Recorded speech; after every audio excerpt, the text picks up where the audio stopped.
So hello my dear students, आपने thumbnail सही देखा है। आज की इस वीडियो में हम लोग करने जा रहे हैं इंपॉर्टेंट प्रश्न साइंस सेक्शन से कि जो आपका पूछा जाएगा पैरामेडिकल और पैरामेडिकल मैट्रिक में 2021 में। तो अच्छे से कीजिएगा, क्लास पूरा डिटेल में है। यहाँ से आपको प्रश्न रिपीट होगा आपके एग्जामिनेशंस में, बहुत महत्वपूर्ण है, तो पूरा करिएगा। और जो बच्चे पहली बार देख रहे हैं, प्लेलिस्ट में प्रीवियस ईयर मैंने पैरामेडिकल और पैरामेडिकल मैट्रिक का, साइंस का, इंग्लिश का पूरा सॉल्व करा रखा है। जीके सारा वीवीआई क्वेश्चंस आपको करा रखा है, जाके एक बार प्लेलिस्ट भी चेक कीजिए। आपको इस चैनल पे बहुत कुछ मिलेगा, एक्सक्लूसिव कंटेंट, वो भी फ्री ऑफ कॉस्ट। अच्छे से देखिएगा। चलिए समय ना गाते हुए अपनी क्लास को शुरू करते हैं। पहले प्रश्न की ओर बढ़ते हैं। आज पहला क्वेश्चन आपका ये है कि विच one has the highest calorific value.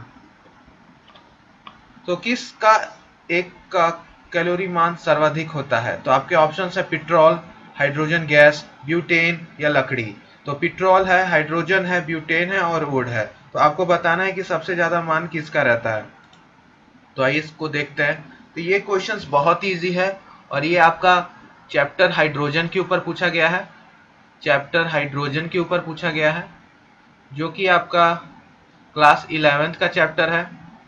ठीक है, पार्ट 2 बुक का जो है पहला ही चैप्टर है हाइड्रोजन, उसके ऊपर पूछा गया। वहां पे बता रखा है ये हाइड्रोजन गैस का कैलोरीफिक वैल्यू सबसे ज्यादा है। इसका डेटा भी होता है कि जूल्स में कितना है, किलो जूल्स में।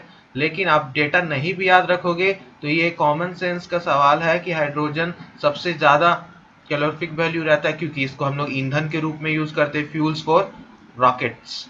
रॉकेट्स के लिए हम लोग जो रॉकेट्स लॉन्च करते हैं सारे, उसमें फ्यूल की तरह हाइड्रोजन, लिक्विड हाइड्रोजन और liquid hydrogen, liquid oxygen use होता है आपका ईंधन के रूप में।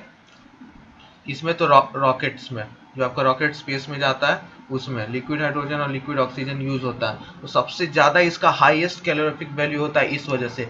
उसके बाद किसका होगा बताइए? पेट्रोल का होगा कि ब्यूटेन का होगा कि वुड का होगा? तो आपको बताना है किसका होगा, क्योंकि दोनों यूज होता है। ब्यूटेन आपका यूज होता है एलपीजी में, एलपीजी में इसका यूज होता है। पेट्रोल तो हम लोग कार्स में यूज करते हैं। और वुड का तो सबसे कम होगा, ये तो हमें पता ही है। तो इसको ऑर्डर में करिए, चलिए करिए तो कि पेट्रोल का ज्यादा होगा कि वुड का ज्यादा होगा, ये बताइए तो आप लोग कमेंट बॉक्स में।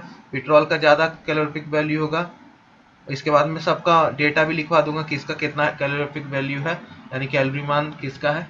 चारों सब्जेक्ट दिखा दूंगा, लेकिन कॉमन सेंस से पहले हम लोग सॉल्व करेंगे। तो सबसे कम तो मुझे पता है कि वूल का होगा, सबसे ज्यादा तो मुझे पता है हाइड्रोजन का होगा। और थोड़ा सा पेट्रोल क्योंकि कार में यूज होता है और ब्यूटेन एलपीजी में यूज होता है। तो अब देखेंगे कि कैलोरीफिक वैल्यू किसका होगा और होता क्या है ये कैलोरीफिक वैल्यू, यानी कैलोरी मान होता क्या है, ये भी अभी हम लोग डिस्कस करेंगे इस क्वेश्चन में। पूरा डिटेल में समझेंगे कि कैलोरीफिक वैल्यू क्या होता है, कैलोरी मान क्या होता है। उसके बाद आपको मैं वैल्यूज लिखवाऊंगा प्रत्येक का। तो अभी बताइए कि आप पेट्रोल में ज्यादा होगा कि हाइड्रोजन होगा। उसके बाद मैं कैलोरीफिक वैल्यू बताऊंगा क्या होता है और सबका मान क्या होगा जूल्स में, वो लिखवाऊंगा। तो चलिए कमेंट बॉक्स में कमेंट कर दीजिए। तो चलिए इसको डिस्क्राइब कर लेते हैं। इरेज कर रहा हूँ सारा स्क्रीन। तो चलिए देख लेते हैं इसको। तो हम लोग देख रहे थे कि यहाँ पे कि आपका इसका मान क्या होगा कैलोरी का। और सबसे पहले देख लेते हैं कि कैलोरीफिक वैल्यू होता क्या है।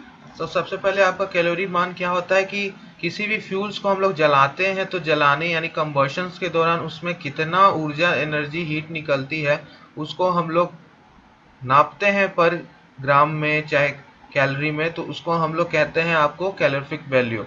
और उसका मान कुछ इस प्रकार है। पेट्रोल के लिए आपको जाएगा 45.8 किलो किलो जूल्स पर ग्राम।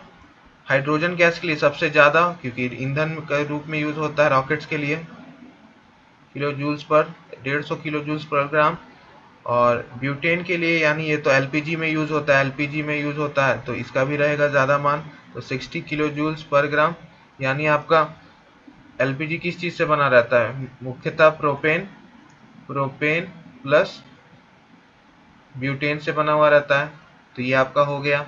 और वुड के लिए सबसे कम, यानी 45 किलो जूल्स पर ग्राम। तो ये था आपका मान। तो आप ऑर्डर में करोगे तो सबसे ज्यादा हाईएस्ट कैलोरीफिक मान किसका रहेगा? मान हाइड्रोजन का। उसके बाद किसका रहेगा? तो आपका एलपीजी यानी ब्यूटेन का। उसके बाद किसका कम रहेगा, आपका पेट्रोल का, और उसके बाद सबसे कम किसका रहेगा, वुड का। तो ये आपका ऑर्डर, और ये था आपका पूरा डिटेल एक्सप्लेनेशन क्वेश्चन नंबर 1 का। चलिए नेक्स्ट क्वेश्चन पे चलते हैं।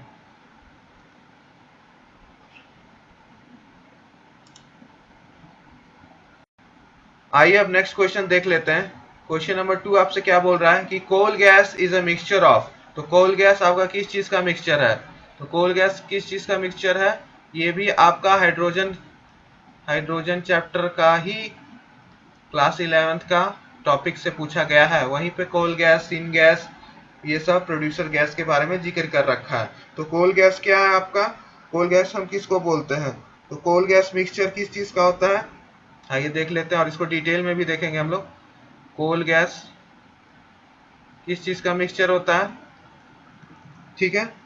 तो ये कोल गैस मिक्सचर होता है आपका हाइड्रोजन H2 का plus methane CH4 plus ethylene, ethylene भी होता है इसमें,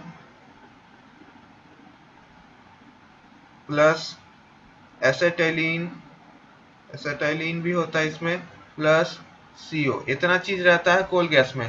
तो अब इसमें मिलाना है कि कौन ज्यादा मैच कर रहा है इससे। तो आपका ऑप्शन नंबर सी है जो CO है, तो इसमें भी CO है, H2 है, इसमें भी H2 है, CH4 है, तो CH4 भी है। तो ये पूरा मैच कर रहा है क्योंकि मुख्य अमाउंट में यही प्रेजेंट रहता है, ये थोड़े प्रेजेंस में रहता है, बहुत परसेंटेज इसका कम रहता है। तो मेन आपका ये है, इस वजह से आपका ऑप्शन नंबर सी होगा। बाकी देख लेते हैं, ये तो कोल गैस था, हो सकता है इसका भी कुछ नाम हो, बी का भी कुछ और नाम हो, डी का भी कुछ और नाम हो। तो चलिए देख लेते हैं। तो एक होता है आपका सिंथेसिस गैस, और इसको नोट जरूर कर लीजिएगा। एक होता है आपका सिंथेसिस गैस, सिंथेसिस गैस जिसको हम लोग शॉर्ट में सिन गैस भी बोलते हैं, ठीक है, SYN syn gas, synthesis gas short में। इसको अदर नाम भी है आपका, इसका अदर नाम भी है, और इसको हम लोग वाटर गैस भी बोलते हैं, वाटर गैस। इसका क्या फॉर्मूला है, CO प्लस H2, ठीक है, CO प्लस H2। लेकिन ऐसा कोई भी यहाँ पे नहीं है, लेकिन ये बहुत इंपॉर्टेंट है सिन गैस। तो सिन गैस एक बार मार्क कर लीजिए, ठीक है, कार्बन मोनोऑक्साइड प्लस हाइड्रोजन। एक होता है आपका producer gas, producer gas, producer gas सबको नोट करते चलिए। प्रोड्यूसर गैस इसको हम लोग क्या बोलते हैं, CO प्लस N2। जब नाइट्रोजन गैस आ जाएगा तो इसको हम लोग प्रोड्यूसर गैस बोलेंगे। फिर आ जाता है आपका ऑप्शन नंबर डी, देखते हैं हम लोग। और ऑप्शन नंबर बी तो हो गया आपका, बी क्या है आपका, प्रोड्यूसर गैस है, बी आपका क्या है, प्रोड्यूसर गैस है। डी आपका क्या है, carbon monoxide plus nitrogen plus methane. ये कौन सा है आपका, चलिए बताइए कमेंट बॉक्स में। ये भी तो कुछ होगा ही, ये भी तो कुछ होगा ही कि नहीं है, कमेंट बॉक्स में बताइए इसको क्या नाम देंगे हम लोग। Carbon monoxide plus nitrogen gas plus methane, क्या कुछ ऐसा गैस होता है। तो ये आपका वर्क है, आपको कमेंट बॉक्स में देना है। जिसका भी सही आंसर आएगा मैं उसके लाइक करूंगा कमेंट्स को, ठीक है। तो ये डी आपको बताना है, और क्या कोई ए का भी नाम है तो ये बताना है। तो मेन क्या था, coal gas, synthesis gas, producer gas, ये सब आपका इंपॉर्टेंट है। एक और नेचुरल गैस भी कर लेते हैं, जो हम लोग नेचुरल गैस यूज करते हैं। नेचुरल गैस क्या है आपका, methane CH4 plus ethane, methane और इथेन दोनों रहता है, ठीक है, मीथेन और इथेन दोनों रहता है। और एक होता है बायोगैस, लास्ट बट बहुत important, but very much important, biogas.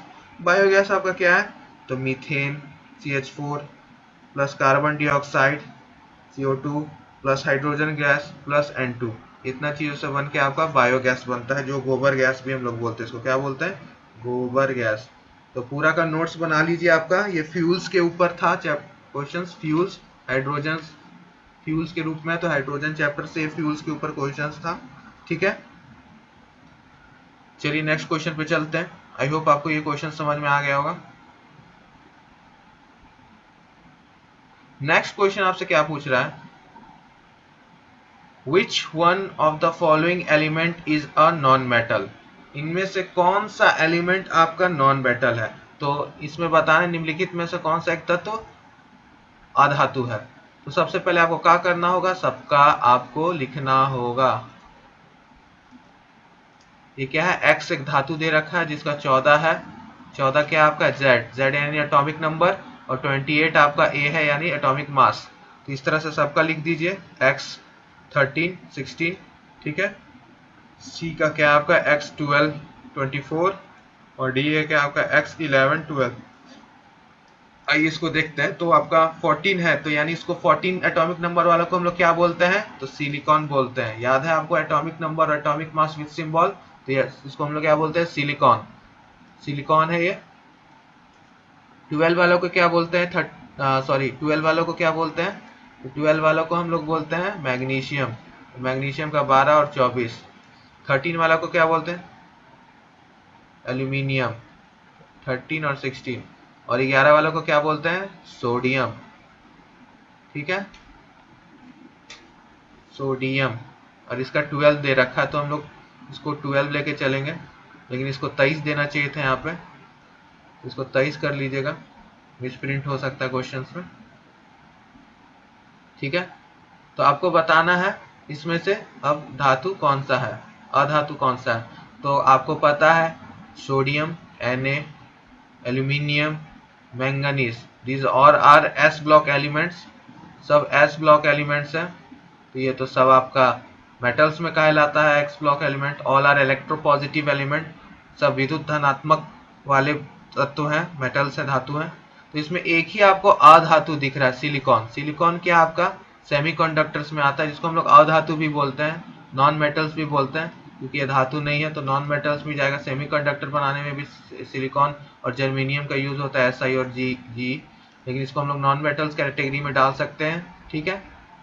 तो ये आपका ए यानी ए करेक्ट आंसर होगा, जो आपका नॉन मेटल है। बाकी सब आपका एल्यूमिनियम, मैंगनीज, सोडियम आप लोग जानते हो कि मेटल्स है। तो एक्स के फॉर्म में आपको एग्जाम देगा, एक्स पूछ के तत्व निकालना रहेगा कि आपका क्या है, वो धातु है कि अधातु है कि उपधातु है यानी मेटल्स है, या नॉन मेटल्स है, या मेटलॉइड्स है। मेटलॉइड्स यानी उपधातु, ठीक है। तो यहाँ पे अधातु पूछा है इसलिए सिलिकॉन चला गया। अगर मेटलॉइड्स रहता तो हम लोग इसको मेटलॉइड्स में डालते, क्योंकि सिलिकॉन, जर्मेनियम ये सारे आपके मेटलॉइड्स कैटेगरी में आते हैं। इसको नॉन मेटल्स भी हम लोग ले सकते हैं, ठीक है। तो क्योंकि मेटलॉइड्स का प्रॉपर डेफिनेशन है नहीं, इस वजह से इसको नॉन मेटल्स भी मान सकते हैं हम लोग, लेकिन मेटल्स नहीं मान सकते, ठीक है। तो ये था आपका थर्ड क्वेश्चन। चलिए फोर्थ क्वेश्चन पे चलते हैं। आई होप ये क्वेश्चन आपको समझ में आ गया होगा, नहीं आया होगा तो एक बार रिपीट करके क्लास के बाद फिर से देख लीजिएगा। अब यहाँ पूछा जा रहा है आपसे question number 4, the metal can not displace Cu from CuSO4 solution. यह धातु इनमें से चारों गिवन में से कौन सा धातु है जो Cu को CuSO4 के विलयन से विस्थापित यानी डिस्प्लेस नहीं करा सकता।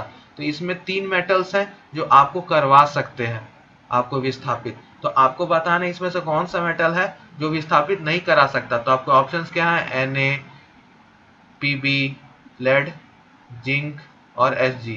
तो यानी सोडियम, लेड, जिंक, जस्ता और Hg यानी मरकरी पारा। तो आपको बताना है कौन सा है जो आपको विस्थापित करा सकता है। तो एक तरह से मानिए कि आपको एक पात्र दे रखा है, वेसल है, जिसमें आपका CSO4 पूरा भरा हुआ है, ठीक है। एक्वस सॉल्यूशन यानी जलीय विलयन, एक्वस सॉल्यूशन इसका CSO4 का, कॉपर सल्फेट का भरा हुआ है। अब हमको इसमें मेटल्स डालना है एक एक करके हम सोडियम को डालेंगे पहला नंबर पे, दूसरा नंबर पे हम लोग Pb को डालेंगे, तीसरा नंबर पे जिंक को डालेंगे और चौथा नंबर पर Hg को डालेंगे। तो एक एक करके हम लोग डालेंगे पात्र में और देखेंगे कि क्या इसको हटा के कॉपर को सल्फेट के साथ हटा के कॉपर के साथ जगह बना सकता है Na। तो हाँ बना सकता है। तो क्यों, क्योंकि कॉपर से ऊपर आता है आपका सोडियम रिएक्टिविटी सीरीज में, प्रतिक्रिया श्रृंखला में। इलेक्ट्रोकेमिस्ट्री का ये सवाल है, प्रतिक्रिया श्रृंखला में आपका ये बहुत आगे आता है।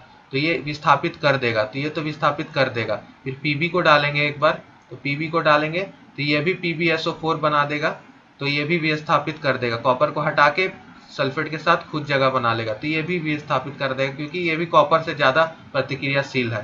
फिर जिंक को डालेंगे तो जिंक भी ZnSO4 बना देगा। रिएक्शन समझिए क्या हो रहा है, ये जो रिएक्शन बोला है NaPb का, तो ये जैसे पात्र में डाले CSO4 है एक्वस में, तो रिएक्शन क्या होता है कि जिंक सॉलिड डाले, सॉलिड मेटल्स है, ठीक है, उसमें CuSO4 सॉल्यूशंस में, एक्वस में, वेसल में। तो रिएक्शन क्या हुआ, आपका रिएक्शन ये हुआ कि ZnSO4 बन गया प्लस Cu आपका सॉलिड निकल गया, तो ये आपका रिएक्शन है। तो इसी तरह NaPb के साथ होगा, तो जिंक में भी आपका यही होगा, प्रतिक्रियाशील है। लेकिन जब हम लोग मरकरी डालते हैं, क्योंकि ये मरकरी कॉपर से नीचे आता है प्रतिक्रिया श्रृंखला में, मोर रिएक्टिव है ये, और ये लेस रिएक्टिव है।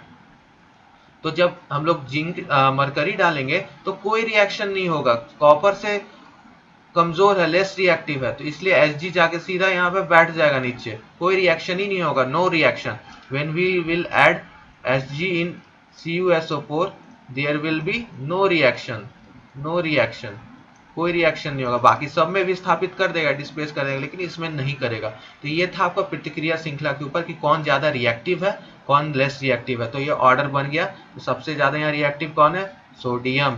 फिर उसके बाद कौन है होगा आपका जिंक होना चाहिए, फिर उसके बाद Pb होना चाहिए, फिर उसके बाद Hg होना चाहिए। ठीक है, तो ये आपका रिएक्टिविटी सीरीज है। तो आपको रिएक्टिविटी सीरीज इलेक्ट्रोकेमिस्ट्री का जाके याद करना होगा, यानी चैप्टर नंबर 3 क्लास 12 इलेक्ट्रोकेमिस्ट्री, वहां से ये सवाल आया है प्रतिक्रिया श्रृंखला के ऊपर। आई होप आपको ये क्वेश्चन भी समझ में आ गया होगा। नेक्स्ट क्वेश्चन पे चलते हैं, question number 5।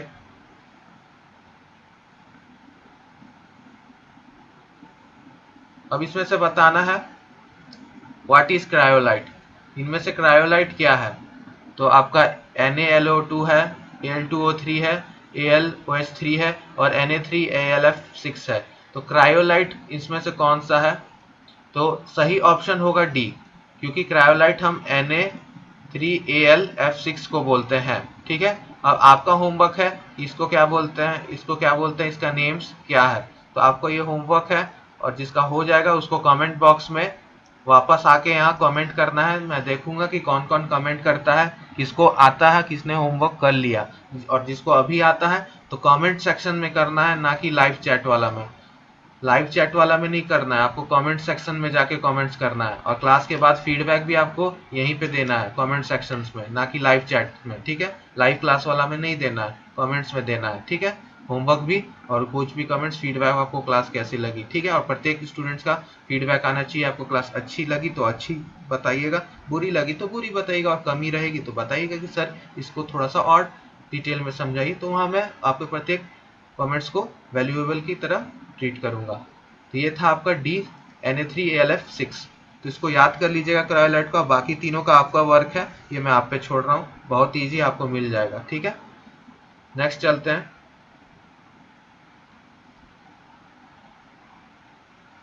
The alloy of this metal with other metals called as amalgam. इस धातु की और धातुओं के साथ मिश्र धातु अमलगम कहलाता है। ठीक है, एलॉय यानी मिश्र धातु अमलगम कहलाता है। तो हम मरकरी के साथ जो भी बनाते हैं एलॉयज, उसको हम लोग अमलगम कहते हैं। ठीक है, जैसे जिंक अमलगम, जिंक अमलगम। ठीक है, एग्जांपल में जिंक अमलगम, सोडियम अमलगम। तो जितना भी हम लोग बनाते हैं Hg के साथ एलॉयज, उसको हम लोग अमलगम बोलते हैं। तो ये याद कर लीजिए, अमलगम का जहां भी आएगा तो हम लोग Hg के साथ बनाते हैं अमलगम। ठीक है, Hg किसी भी साथ मिश्र धातु बनाएगा तो उसको हम लोग अमलगम ही बोलेंगे। जैसे जिंक अमलगम आपका हो गया, बहुत सारे अमलगम आते हैं क्योंकि पारा आपका बहुत सारे तत्वों के साथ मिश्र धातु बनाता है। मिश्र धातु यानी अलॉयज।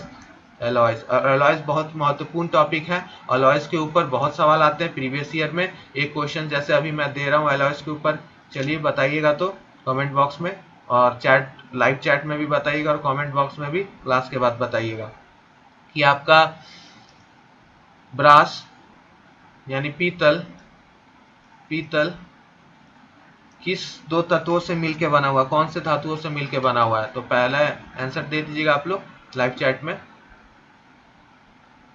जी हाँ, मैं देख रहा हूँ सभी का आंसर। ठीक है, वेरी गुड, वेरी गुड सभी को। तो ये आपका कॉपर प्लस जिंक, जिंक से बना हुआ है, यानी तांबा और जस्ता। कितने प्रतिशत में, प्रतिशत क्या होगा, तो ये होगा आपका 70 भी ले सकते हो, 70 और 30, और कहीं कहीं आपको 80 और 20 भी मिलता है, दोनों सही है। अगर ऑप्शंस में 80-20 दे रखा होगा तो 80-20 क्लिक कीजिएगा। तो ये आपका पीतल पे हो गया। होमवर्क में ले लीजिए आप ब्रॉन्ज, ब्रॉन्ज कमेंट्स में देना है सभी को, ना कि लाइव चैट में। क्लास के बाद bronze, solder, German silver, German silver, gun metal, ये सारे इंपॉर्टेंट आपके बेल मेटल, ये सब के आपको देना है कमेंट बॉक्स में, ठीक है, ये आपका वर्क है। तो क्वेश्चन नंबर 6 ये था। चलिए नेक्स्ट क्वेश्चन पे चलते हैं। क्वेश्चन नंबर 7 पूछ रहा है the element is found in wool. Wool में ये एलिमेंट पाया जाता है। तो आपके हैं ऑप्शंस, तत्व वूल में पाया जाता है पोटेशियम, सल्फर, Sc और पी फास्फोरस। तो आपको बताना है इसमें से कौन सा सही आंसर होगा। आपको बताना है कि क्या प्रेजेंट रहेगा वूल में। तो सबसे पहले वूल का हम लोग जान लेते हैं। तो वूल में आपका क्या क्या प्रेजेंट रहता है। तो सबसे ज्यादा मात्रा में आपका रहता है कार्बन, कार्बन यानी 50% आपका कार्बन रहता है।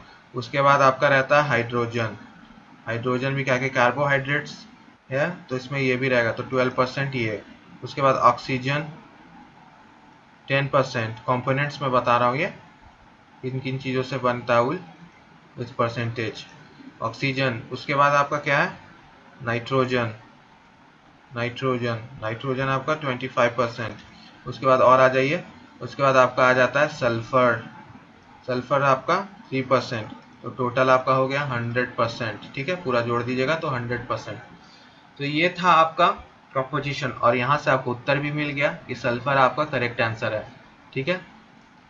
तो सल्फर आपका करेक्ट आंसर है क्योंकि पोटेशियम Sc और पी आपका नहीं पाया जाता फॉस्फोरस।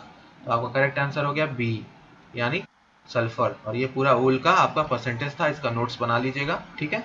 और पीडीएफ पाने के लिए टेलीग्राम चैनल जरूर ज्वाइन कर लीजिएगा, और वहाँ पे आपको नोटिस और क्लास कब से होगी लाइव आपको वहाँ पर ये सूचित किया जाता है। तो क्लास कब कब होगी, कौन से सब्जेक्ट की होगी, आपको पहले ही टेलीग्राम चैनल पे सूचित किया जाता है। तो टेलीग्राम चैनल पे ज्वाइन कर लीजिए, वहाँ पे क्विजेस भी कराए जाएंगे, जैसे एग्जाम फॉर्म निकल जाएगा पीडीएफ भी वहीं मिलेंगे आपको सारे, और साथ साथ आपको इंपॉर्टेंट नोटिस रिगार्डिंग एग्जामिनेशन और इंपॉर्टेंट नोट्स वगैरह भी सब वहीं मिलेंगे।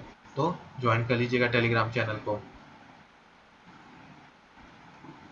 अब नेक्स्ट आ जाते हैं 8वां सवाल, how many CH3 groups are there in a neopentane. तो ये ऑर्गेनिक केमिस्ट्री का आपका क्लास 11th का पहला ही चैप्टर का है, some basic concept of organic chemistry. तो क्लास 11th का ये। तो आपको बताना है CH3 यानी मिथाइल ग्रुप नियोपेंटेन में कितने मात्रा में होते हैं। तो आपको सबसे पहले तो नियोपेंटेन का स्ट्रक्चर ड्रॉ करने आना चाहिए। नियोपेंटेन का किस तरह से स्ट्रक्चर ड्रॉ होगा। तो C, ठीक है, 4 कार्बन, इसमें भी C, ठीक है, CH3 CH3 CH3 CH3, ठीक है। तो कितना हो गया 1 2 3 4। तो 4 आपका हो गया सही आंसर नियोपेंटेन का, ठीक है। नियोपेंटेन में आपका कितना हो गया, और इसका नेम क्या होगा, इसका नेमिंग दीजिए, आईपीएससी नेमिंग। इसका आईपीएससी नेमिंग यहाँ लिख रहा हूँ। इसको क्या बोलेंगे नियोपेंटेन को, 2,2 dimethyl ethyl dimethyl dimethyl propane. क्या क्या 2,2 dimethyl propane, 2,2 dimethyl propane, 2,2 dimethyl propane, ठीक है। तो इसको क्या बोलेंगे 2,2 डाइमिथाइल प्रोपेन। 1 2 3 इसका हो गया बेसिक स्ट्रक्चर। 2,2 दोनों ऊपर में मिथाइल लगा हुआ है तो डाई बोल दिए, और 2,2 से दोनों को रिप्रेजेंट करिए तो 2,2 डाई और मिथाइल ग्रुप है। और मेन ग्रुप कौन सा है, 3 स्ट्रक्चर वाला लॉन्गेस्ट चेन है, तो इसको प्रोपेन बोलेंगे। ये आपका हो गया 2 मिथाइल प्रोपेन, ठीक है। अब आपको मैं अपने तरफ से दे रहा हूँ, आप बताइए, आप बताइए आइसोपेंटेन ड्रॉ करके, आइसोपेंटेन ड्रॉ करके बताइए तो किस तरह से ड्रॉ कीजिएगा। चलिए आइसोपेंटेन बताइए तो देखते हैं किसका सही आता है। आइसोपेंटेन ड्रॉ करना है, आइसोपेंटेन, आइसोपेंटेन, आइसोपेंटेन कैसे ड्रॉ होगा, इसका सिंपल स्ट्रक्चर है, चलिए देख लीजिए। CH3 CH, उसके ऊपर CH3, फिर CH, फिर CH3 और H, ठीक है। तो ये आपका हो गया आइसोपेंटेन, ये आइसो बताता है, ठीक है।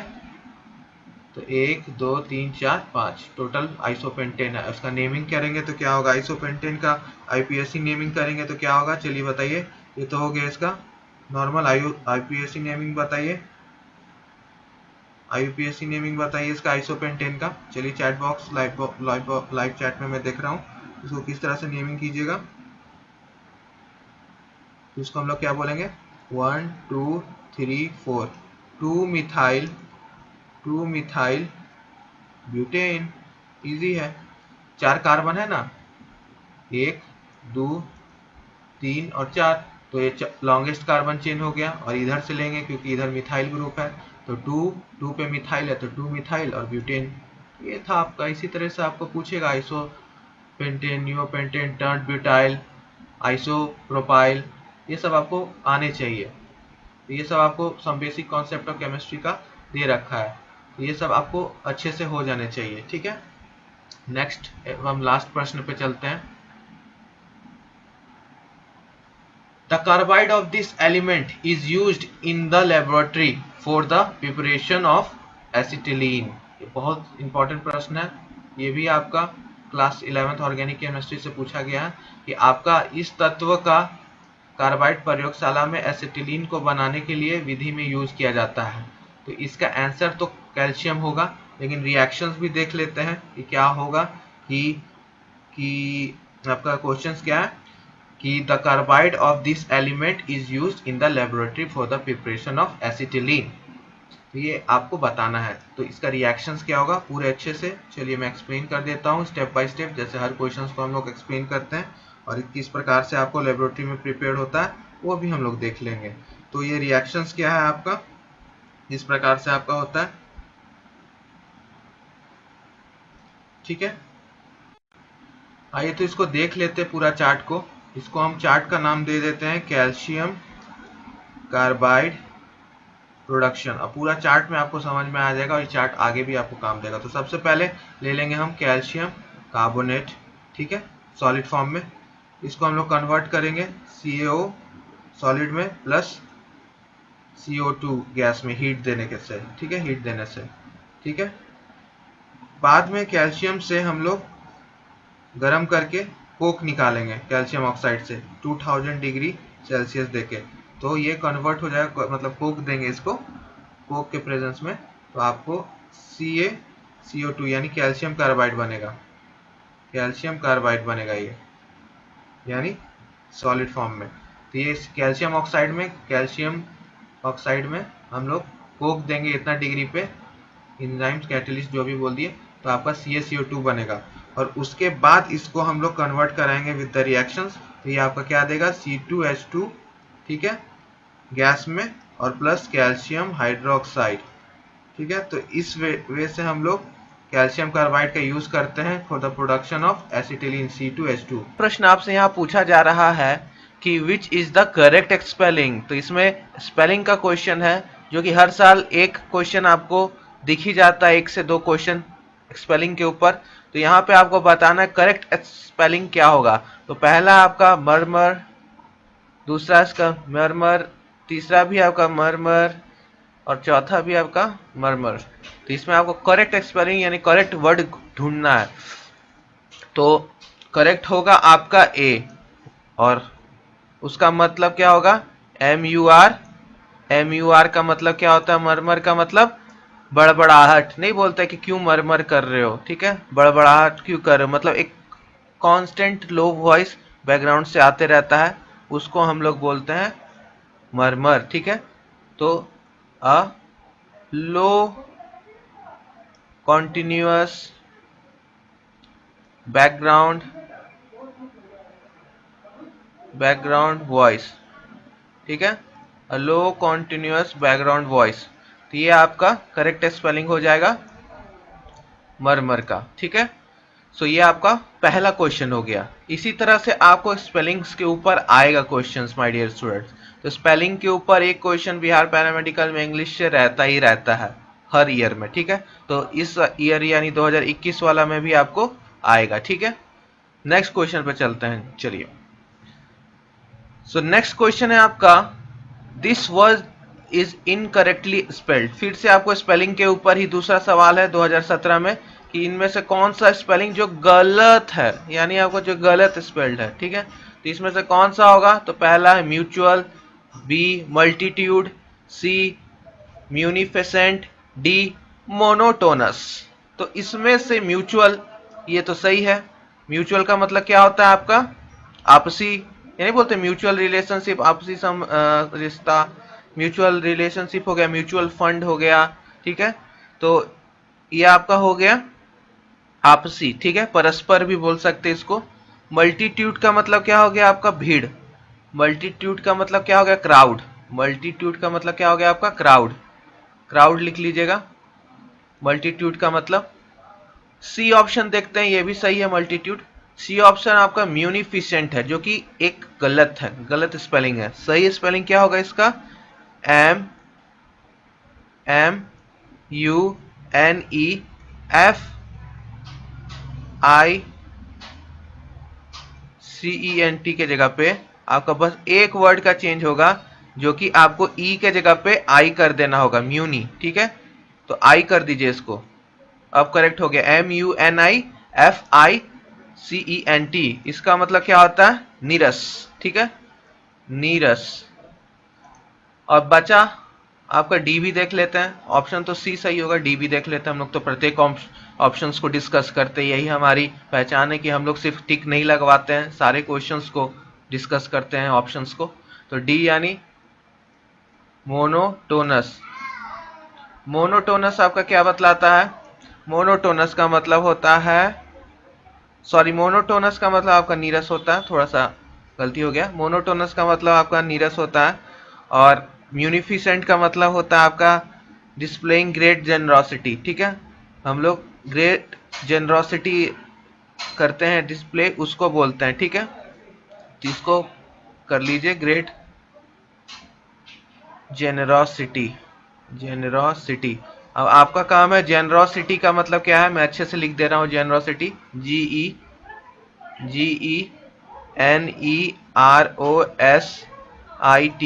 इसका मतलब आपको कमेंट बॉक्स में डालना है कि म्यूनिफिसेंट का मतलब क्या होता है? Characteristics by displaying great generosity. तो इसका मतलब क्या होता है जेनरोसिटी का मतलब? आपको कमेंट बॉक्स में मैसेज टाइप करना है। लास्ट क्लास का बहुत स्टूडेंट्स ने कमेंट्स में किया था, वेरी गुड है उन लोगों को। कमेंट्स में आपको बताना है कि जेनरोसिटी का अर्थ क्या होता है, ठीक है। तो करेक्ट आपका क्या हो जाएगा? सी। सी आपका गलत स्पेलिंग है, बस ई के जगह पे आई लगाना हमको, ठीक है। तो इसका सही स्पेलिंग हो जाएगा। तो ये था आपका दो। तो म्यूचुअल का मतलब हो गया आपका आपसी, ठीक है, सेम, ठीक है। आपका मल्टीट्यूड का मतलब भीड़ हो गया, क्राउड। मोनोटोनस का मतलब आपका नीरस, ठीक है। और म्यूनिफिसेंट का मतलब हम बोल रहे हैं कि डिस्प्ले करना ग्रेट जेनरोसिटी। अब जेनरोसिटी का मतलब आपको बताना है कमेंट में, ठीक है। चलिए नेक्स्ट क्वेश्चन पे चलते हैं, ये वर्क है आपका। चलिए हम नेक्स्ट सवाल को चलते हैं। नेक्स्ट सवाल आपसे क्या पूछ रहा है? नेक्स्ट सवाल आपसे पूछ रहा है सिनोनिम्स के ऊपर है, ठीक है। The correct synonym for the word tainted. Correct word of synonym tainted के लिए क्या होगा, ठीक है। आपका ऑप्शन है ए कंटामिनेटेड, बी है आपका क्लमजी, सी है आपका रिपल्सिव, या डी है आपका डिस्टॉर्टेड। तो आपको बताना है कि टेंटेड का सिनोनिम सही कौन सा है गिवन ऑप्शंस में से। तो आइए माय डियर स्टूडेंट्स हम लोग देख लेते हैं। सो पहला है कंटामिनेटेड। तो टेंटेड का पहले देख लेते हैं कि क्या मतलब होता है, उसके बाद सारे वर्ड्स का एमसीक्यू का एक एक करके ऑप्शंस का हम लोग देखेंगे, ठीक है। सो पहला है आपका पहला है आपका यहाँ पे टेंटेड। टेंटेड का देख लेते हैं। टेंटेड, तो टेंटेड का मतलब यहाँ पे है कि आपका कंटामिनेटेड। कंटामिनेटेड होता है इसका मतलब, पॉल्यूटेड होता है इसका मतलब, इसका मतलब अडल्ट्रेटेड होता है, अडल्ट्रेटेड होता है, इन्फेक्टेड होता है। तो ये चारों मीनिंग होता है इसका, कंटामिनेटेड, पॉल्यूटेड, अडल्ट्रेट और इन्फेक्टेड। सो पहला ही आपको दिख गया कि ऑप्शन ए सही है। फिर भी हम लोग सारे ऑप्शंस को एक एक करके डिस्कस करेंगे। तो क्लमजी का मतलब क्या होता है? क्लमजी का क्या मतलब होता है, जल्दी बताइए। क्लमजी का मतलब क्या होता है? तो क्लमजी का मतलब होता है ऑकवर्ड, या बोलते हैं क्लमजी बहुत डिसगस्ट वे में है, तो इसको हम लोग बोलेंगे, ठीक है, ऑकवर्ड। अनाड़ी, अनाड़ी, तो अनाड़ी भी बोल सकते हैं। उसके बाद रिपल्सिव देखते हैं हम लोग।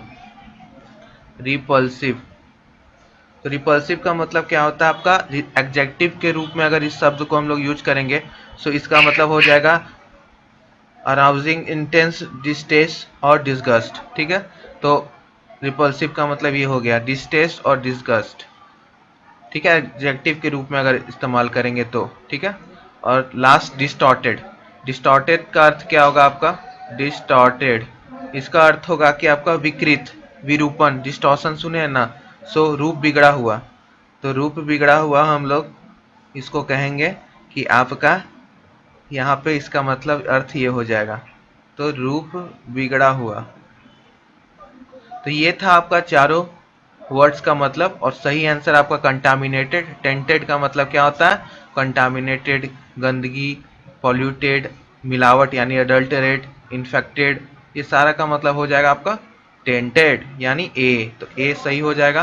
क्लमजी का क्या मतलब, सी रिपल्सिव, और डी डिस्टॉर्शन, ये भी हम लोग देख लिए। तो ये था आपका पूरा एक्सप्लेनेशन क्वेश्चंस का। ठीक है, चलिए नेक्स्ट क्वेश्चन पे चलते हैं।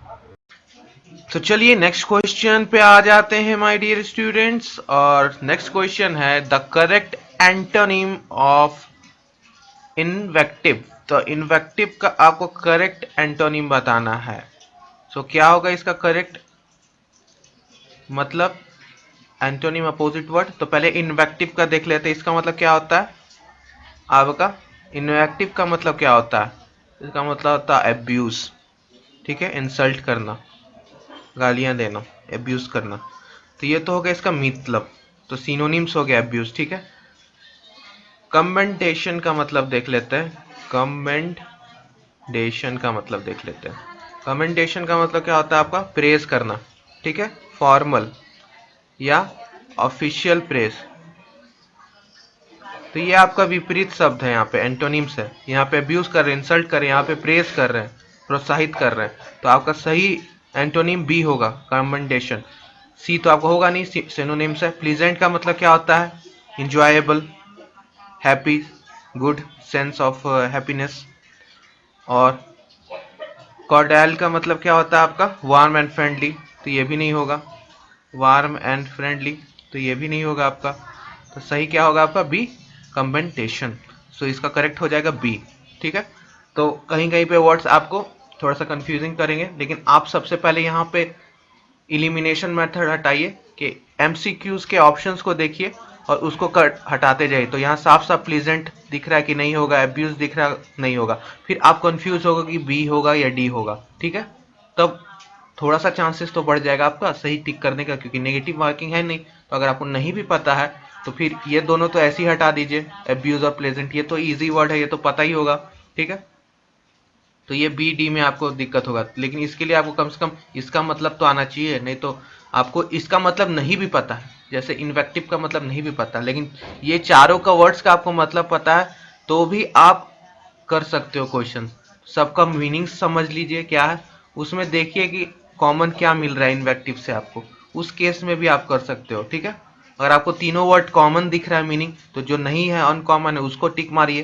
तो इस वे से भी आप अपना क्वेश्चंस कर सकते हो। ठीक है, तो थोड़ा सा दिमाग लगाइएगा एग्जामिनेशन में अगर कंफ्यूजिंग रहा तो। चलिए नेक्स्ट क्वेश्चन पे चलते हैं। चलिए नेक्स्ट क्वेश्चन पे आ जाते हैं। नेक्स्ट क्वेश्चन गाइज, आपका ये प्रश्न 2018 में दोबारा पूछा गया है। तो जिन्होंने 2018 का नहीं देखा है इंग्लिश सेक्शंस का, तो प्लेलिस्ट में जाके देखिए, वहां पे सेम क्वेश्चन रिपीट हुआ है। सेम का मतलब ये नहीं होता है कि सीधा क्वेश्चन वही पुट कर देगा, कैसे, तो अभी मैं बताता हूँ सेम रिपीटेड का मतलब क्या होता है। तो 2018 वाला प्रश्न में, ये आप तो 2017 कर रहे हो, 2018 में पूछा गया था एम्फीबियंस के ऊपर।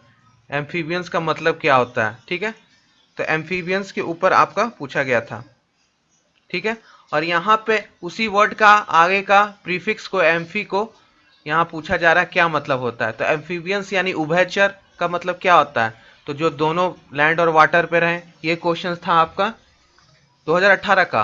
2017 में क्या पूछा है, इसी के आगे ऐड किया गया। 2017 में क्या पूछा है कि इसका मतलब क्या होगा, एम्फी का मतलब opposite, on the same side, many, on the both side.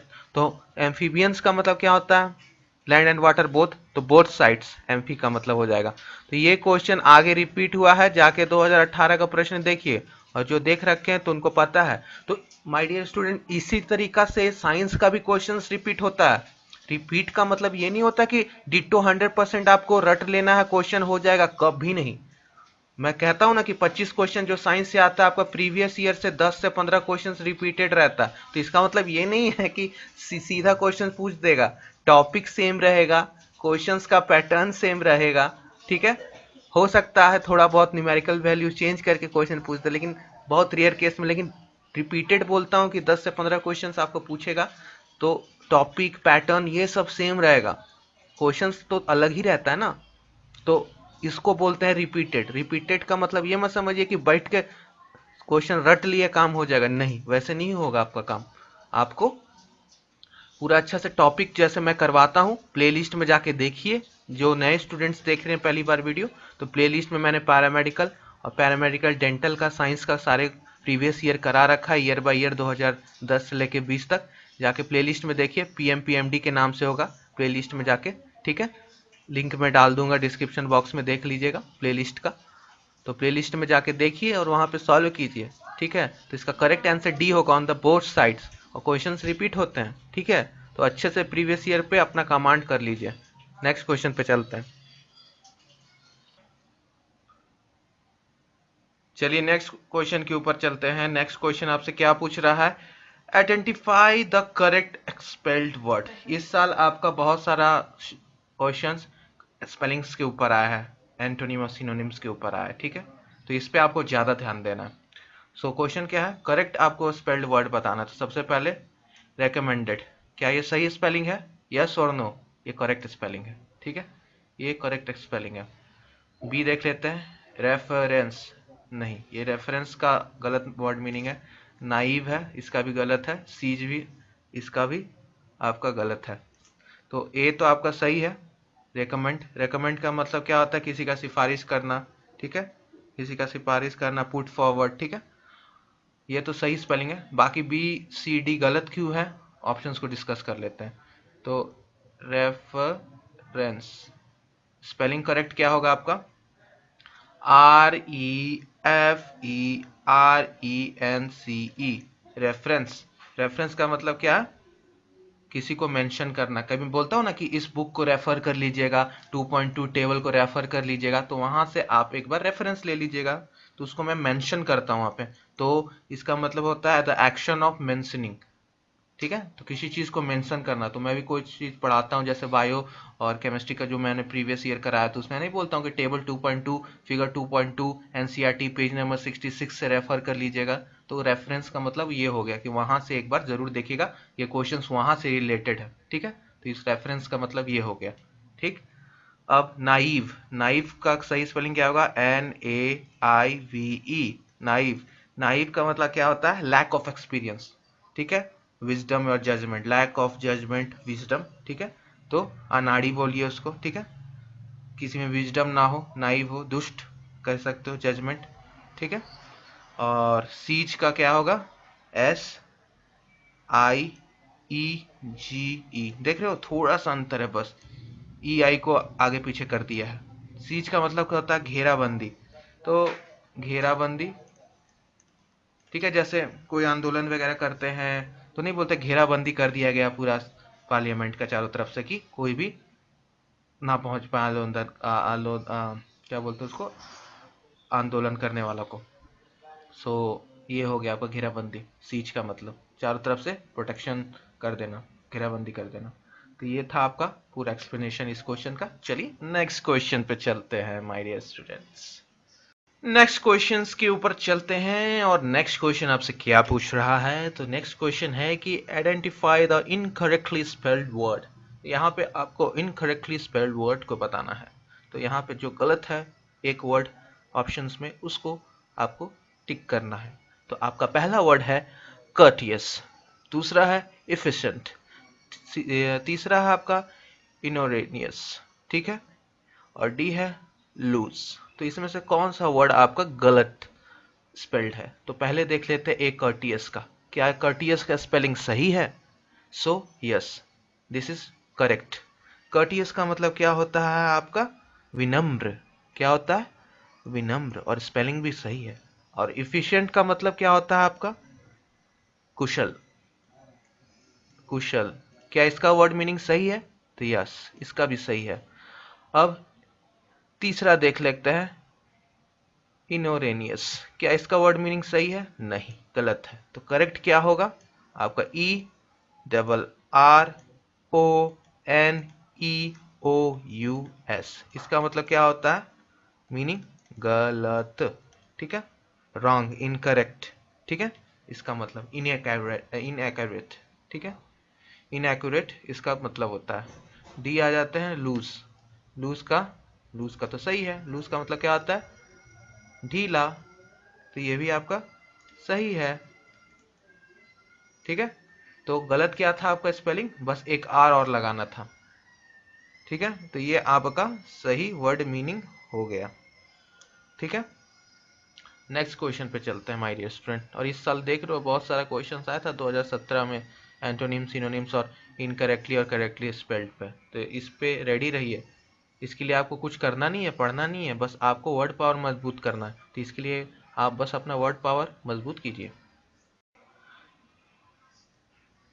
So next question है आपका वर्ड मीनिंग के ऊपर। द वर्ड हेरिटेज मीन्स क्या होता है? Past incidents, epic, handed down by traditions या हिस्ट्री। तो इसका हेरिटेज का मतलब क्या होता है? तो हेरिटेज का मतलब बोलते हैं ना हेरिटेज प्लेसेस। ठीक है, हेरिटेज प्लेसेस। सो उसका मतलब क्या होता है? Handed down by traditions. ठीक है, इनहेरिटेंस। अदर वर्ड में हम लोग इनहेरिटेंस भी बोल सकते हैं। इसको क्या बोल सकते हैं? इनहेरिटेंस। तो इनहेरिटेंस भी लिख लीजिए। इसका मतलब INHERITANCE, इनहेरिटेंस। ठीक है, तो ये भी आपका मीनिंग हो सकता है। और हिंदी में इसको क्या बोलेंगे? विरासत। तो हेरिटेज प्लेसेस में हम लोग विरासत। ठीक है, सो ये था आपका करेक्ट आंसर। नेक्स्ट क्वेश्चन पे चलते हैं। चलिए नेक्स्ट क्वेश्चन पे चलते हैं। नेक्स्ट क्वेश्चन है आपका, the question is asking you about a mad T party is taken from. यानी ये रेफरेंस है आपका कौन सा स्टोरी से लिया गया है। यानी स्टोरी बेस्ड क्वेश्चन है, 9th-10th का आपका स्टोरी है। ठीक है, एलिस के ऊपर। सो एलिस इन द वंडरलैंड से लिया गया है इसको। ठीक है, नेकलेस पे आपका विजन फॉर 2020, और ये आपका सी ऑप्शन डेस्टिनी की वाला। ये सारा आपका चैप्टर्स का नेम है, आपका 9th-10th का स्टोरीज है ये सब। और माय डियर स्टूडेंट, आप जब 2018 वाला क्वेश्चंस देखोगे तो यहाँ से दो क्वेश्चंस आपको आया है। एक आपका यहाँ एलिस के ऊपर और दूसरा नेकलेस। दो क्वेश्चन सीधा रिपीट हुआ है आपका इसी स्टोरी के ऊपर 2018 में। ये 2017 का कर रहे हो तो यहाँ से देख सकते हो कि दो क्वेश्चंस, और पीछे में भी मैंने आपको एक क्वेश्चंस एम्फीबियंस के ऊपर बताया। तो टोटल अभी तक 3 क्वेश्चंस आपको रिपीट हो गया है। और नहीं यकीन है तो 2018 का पेपर खोल के देख लो। 2017 और 2018 3 क्वेश्चंस अभी तक हो गया है, आगे हो सकता और हो। तो क्वेश्चंस रिपीट होते हैं अच्छे से। पूरा साइंस जितना भी करा रहा हूँ सारे सब्जेक्ट्स का कर लो। ज़्यादा मेहनत करने की ज़रूरत नहीं है, हमेशा स्मार्ट वर्क कीजिए। गधा तो हार्ड वर्क करता ही है, तो आपको गधा बनना है कि स्मार्ट वर्क करना है, ये देख लीजिए। तो हार्ड वर्क के पीछे मत जाइए। स्मार्ट वर्क करके भी वही रिजल्ट पाओगे जो एक हार्ड वर्क करके लेगा कोई। तो स्मार्ट वर्क कीजिए। ये टाइम जो आपको सेव हो रहा है उसको अपना हार्ड वर्क में लगाइए। कहाँ? जो सब्जेक्ट वीक है उसमें आप काम कीजिए hard work. So smart work कीजिए। पहले सबसे पहले आप प्रीवियस ईयर कीजिए 2010 से लेके 20 तक, जितना भी मैं चैनल पे करा रहा हूँ, साइंस का, फिजिक्स का, केमिस्ट्री का, बायो का, इंग्लिश का, वो सब कीजिए। उसके बाद आप पढ़ने जाइए, उसको नोट्स कर लीजिए, फिर पढ़िए, फिर वहाँ से रेफरेंस कीजिए। तो इस वे में पढ़िए, स्मार्ट वर्क कीजिए माय डियर स्टूडेंट। कम समय में कैसे तैयारी होती है? तो स्मार्ट वर्क से। ठीक है, सो इसका सही आंसर क्या होगा? ए। ठीक है, और बाकी सब स्टोरी को आप अच्छा से पढ़िएगा। ये आपका वर्क है, ये आपका स्मार्ट वर्क है कि ये आगे भी आ सकता है, तो मैं स्टोरी पढ़ लूँ सारा। तो किसी कैरेक्टर के ऊपर आ जाए, कोई रेफरेंस लेके आ जाए, तो स्टोरी अच्छे से पढ़ लेना आप लोगों को। ठीक है, तो स्टोरी पढ़ लीजिएगा 9th-10th का कम से कम अच्छा से। ओके, चलिए नेक्स्ट क्वेश्चन पे चलते हैं। चलिए नेक्स्ट क्वेश्चन। क्वेश्चन है, death B not proud thou some have called tea is a line from a poem written by Shakespeare, John Donne, Tagore और Wordsworth। तो आपका ये पोएम है 9th का है। सो आपको वहां पे पूछा गया ये लाइन किस पोएम से ली गई है। तो आप स्टोरी और पोएम्स पढ़ लोगे 9th 10th का एनसीईआरटी का इंग्लिश का, तभी तो क्वेश्चंस कर पाओगे। तो इसका करेक्ट आंसर क्या होगा? B, John Donne. So B is the correct answer of these questions. And after finishing this class, you have to go and study all the chapters from class 9th 10th and all the poems and make the list of the writers, authors and important lines. Okay, so you have to make a notes, separate notes। सारे authors, poems सबका name आपको लिख लेना है, याद कर लेना है, और साथ साथ important summary, सार क्या था उस स्टोरी का वो कम से कम इतना कर लेना, और जितने भी कैरेक्टर्स हैं सारे का नाम लिख लेना है, ठीक है, और कैरेक्टर्स से आपको याद रहेगा। तो इतना आपको वर्क है, आपका 2 से 3 क्वेश्चंस आराम से यहीं से हो जाएगा, ठीक है। तो ये मेरा टिप था आपको फॉर योर एक्सेल प्रिपरेशंस, ठीक है। चलिए नेक्स्ट क्वेश्चन पे चलते हैं। चलिए आइए नेक्स्ट क्वेश्चंस को देखते हैं। नेक्स्ट क्वेश्चन आपसे क्या पूछ रहा है कि in sentence he walked by, by क्या है आपका? चलिए जल्दी जल्दी बताइए क्या है। इसमें आपको क्रिया विशेषण बतलाना है क्या होगा, ठीक है, क्योंकि ये बाई क्रिया विशेषण है यानी एडवर्ब है। कैसे है ये चीज देख लेते हैं। क्रिया विशेषण का क्या मतलब है? क्रिया का विशेषता बतलाना या एडजेक्टिव का, ठीक है, विशेषण बतलाना। सो यहाँ पे वॉक्ड एक क्या है? वर्ब है, और ये क्या है? ही आपका सब्जेक्ट है। तो ही वॉक्ड बाई मतलब वो चला गया, वो चलता बना, जो भी बोलो। तो यहाँ पे ये बाई जो है ना आपका वर्ब में मीनिंग कर रहा है, क्वालिफाई कर रहा है, उसको मीनिंग को बढ़ा रहा है। तो इसको हम लोग एडवर्ब बोलेंगे। एड मीनिंग करना वर्ब का यानी क्रिया विशेषण, ठीक है। तो यहाँ पे आपका बाई वर्ड एक एडवर्ब की तरह यूज हो रहा है। तो ही वॉक्ड बाई, हम बोलते हैं ना कभी कभी ही वॉक्ड बाई, कहाँ गया वो? तो वो चला गया, ही वॉक्ड बाई, तो वो चला गया। या इसको हम लोग अपने भाषा में बोलेंगे वो चलता बना, ये अपना लैंग्वेज लोकल लैंग्वेज हो गया, ठीक है, वो चलता बना। तो ही वॉकड बाय, तो ये subject plus verb and this is adverb, ठीक है। तो ये एडवर्ब है, ठीक है। नेक्स्ट क्वेश्चन पे चलते हैं। नेक्स्ट क्वेश्चन पे अब हम लोग चलते हैं। नेक्स्ट क्वेश्चन पे चलते हैं। नेक्स्ट क्वेश्चन आपसे क्या पूछ रहा है? ये सवाल आपका पार्ट ऑफ स्पीच पे है, ठीक है, जैसे पिछला क्वेश्चन था। तो पार्ट्स ऑफ स्पीच से 1 से 2 क्वेश्चन हर साल रहता है। सो क्वेश्चन क्या है इस सेंटेंस में? The bridge is across the river, ठीक है। तो अक्रॉस क्या है? प्रीपोजिशन है, प्रोपोजिशन लिखा हुआ है, इसको प्रीपोजिशन कर लीजिएगा, ई कर लीजिएगा। प्रीपोजिशन है, एडवर्ब है, वर्ब है कि एडजेक्टिव है? तो करेक्ट आंसर क्या होगा? क्या है अक्रॉस? सो आप लोग यहाँ देख सकते हो कि अक्रॉस लोकेशन बता रहा है, ठीक है। और प्रीपोजिशन का मतलब क्या होता है कि एक ग्रुप ऑफ वर्ड्स जो आपका नाउन यानी संज्ञा या सर्वनाम के आगे, प्रोनाउन के आगे लगे या नाउन फ्रेज के में लगे और डायरेक्शन बताए या टाइम बताए, प्लेस बताए, लोकेशन बताए, ठीक है। सो ये आपको प्रीपोजिशन कहलाता है। तो अक्रॉस आपका क्या बता रहा है? लोकेशन, कि कहाँ है ब्रिज, तो रिवर के अक्रॉस में है, ठीक है। तो ये आपका प्रीपोजिशन हो गया।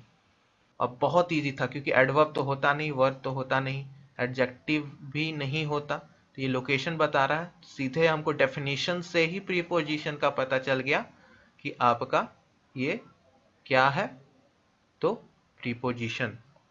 सो बहुत इजी क्वेश्चन था ये, और इसी टाइप्स के इजी क्वेश्चंस आपको आते हैं, ज़्यादा हार्ड नहीं आता पार्ट ऑफ स्पीच से। तो पार्ट ऑफ स्पीच अच्छे से कर लीजिएगा, ठीक है।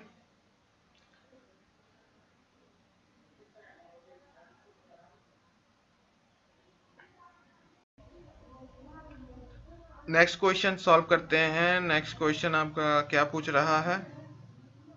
नेक्स्ट क्वेश्चन पूछ रहा है आपका कि in which sentence far is use incorrectly. तो फार कहाँ पे गलत यूज हुआ है? तो पहला ऑप्शन है it is not far, how far is it from Patna.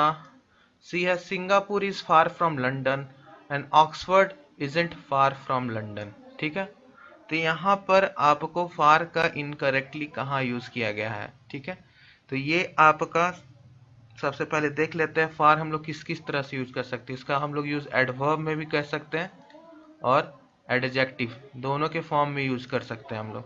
ठीक है, यहाँ पे सी ऑप्शन में आपका फार का यूज सही नहीं है। ठीक है, तो इसको ठीक कर लीजिएगा। चलिए नेक्स्ट क्वेश्चन पे चलते हैं। नेक्स्ट क्वेश्चन आपसे पूछ रहा है which one is correctly written sentence. ठीक है, सो करेक्टली रिटेन सेंटेंस क्या है। पहला है आपका I woke up the next day feeling terribly. In some places you feel like in a jungle. C है we are not favourable to nuclear weapons.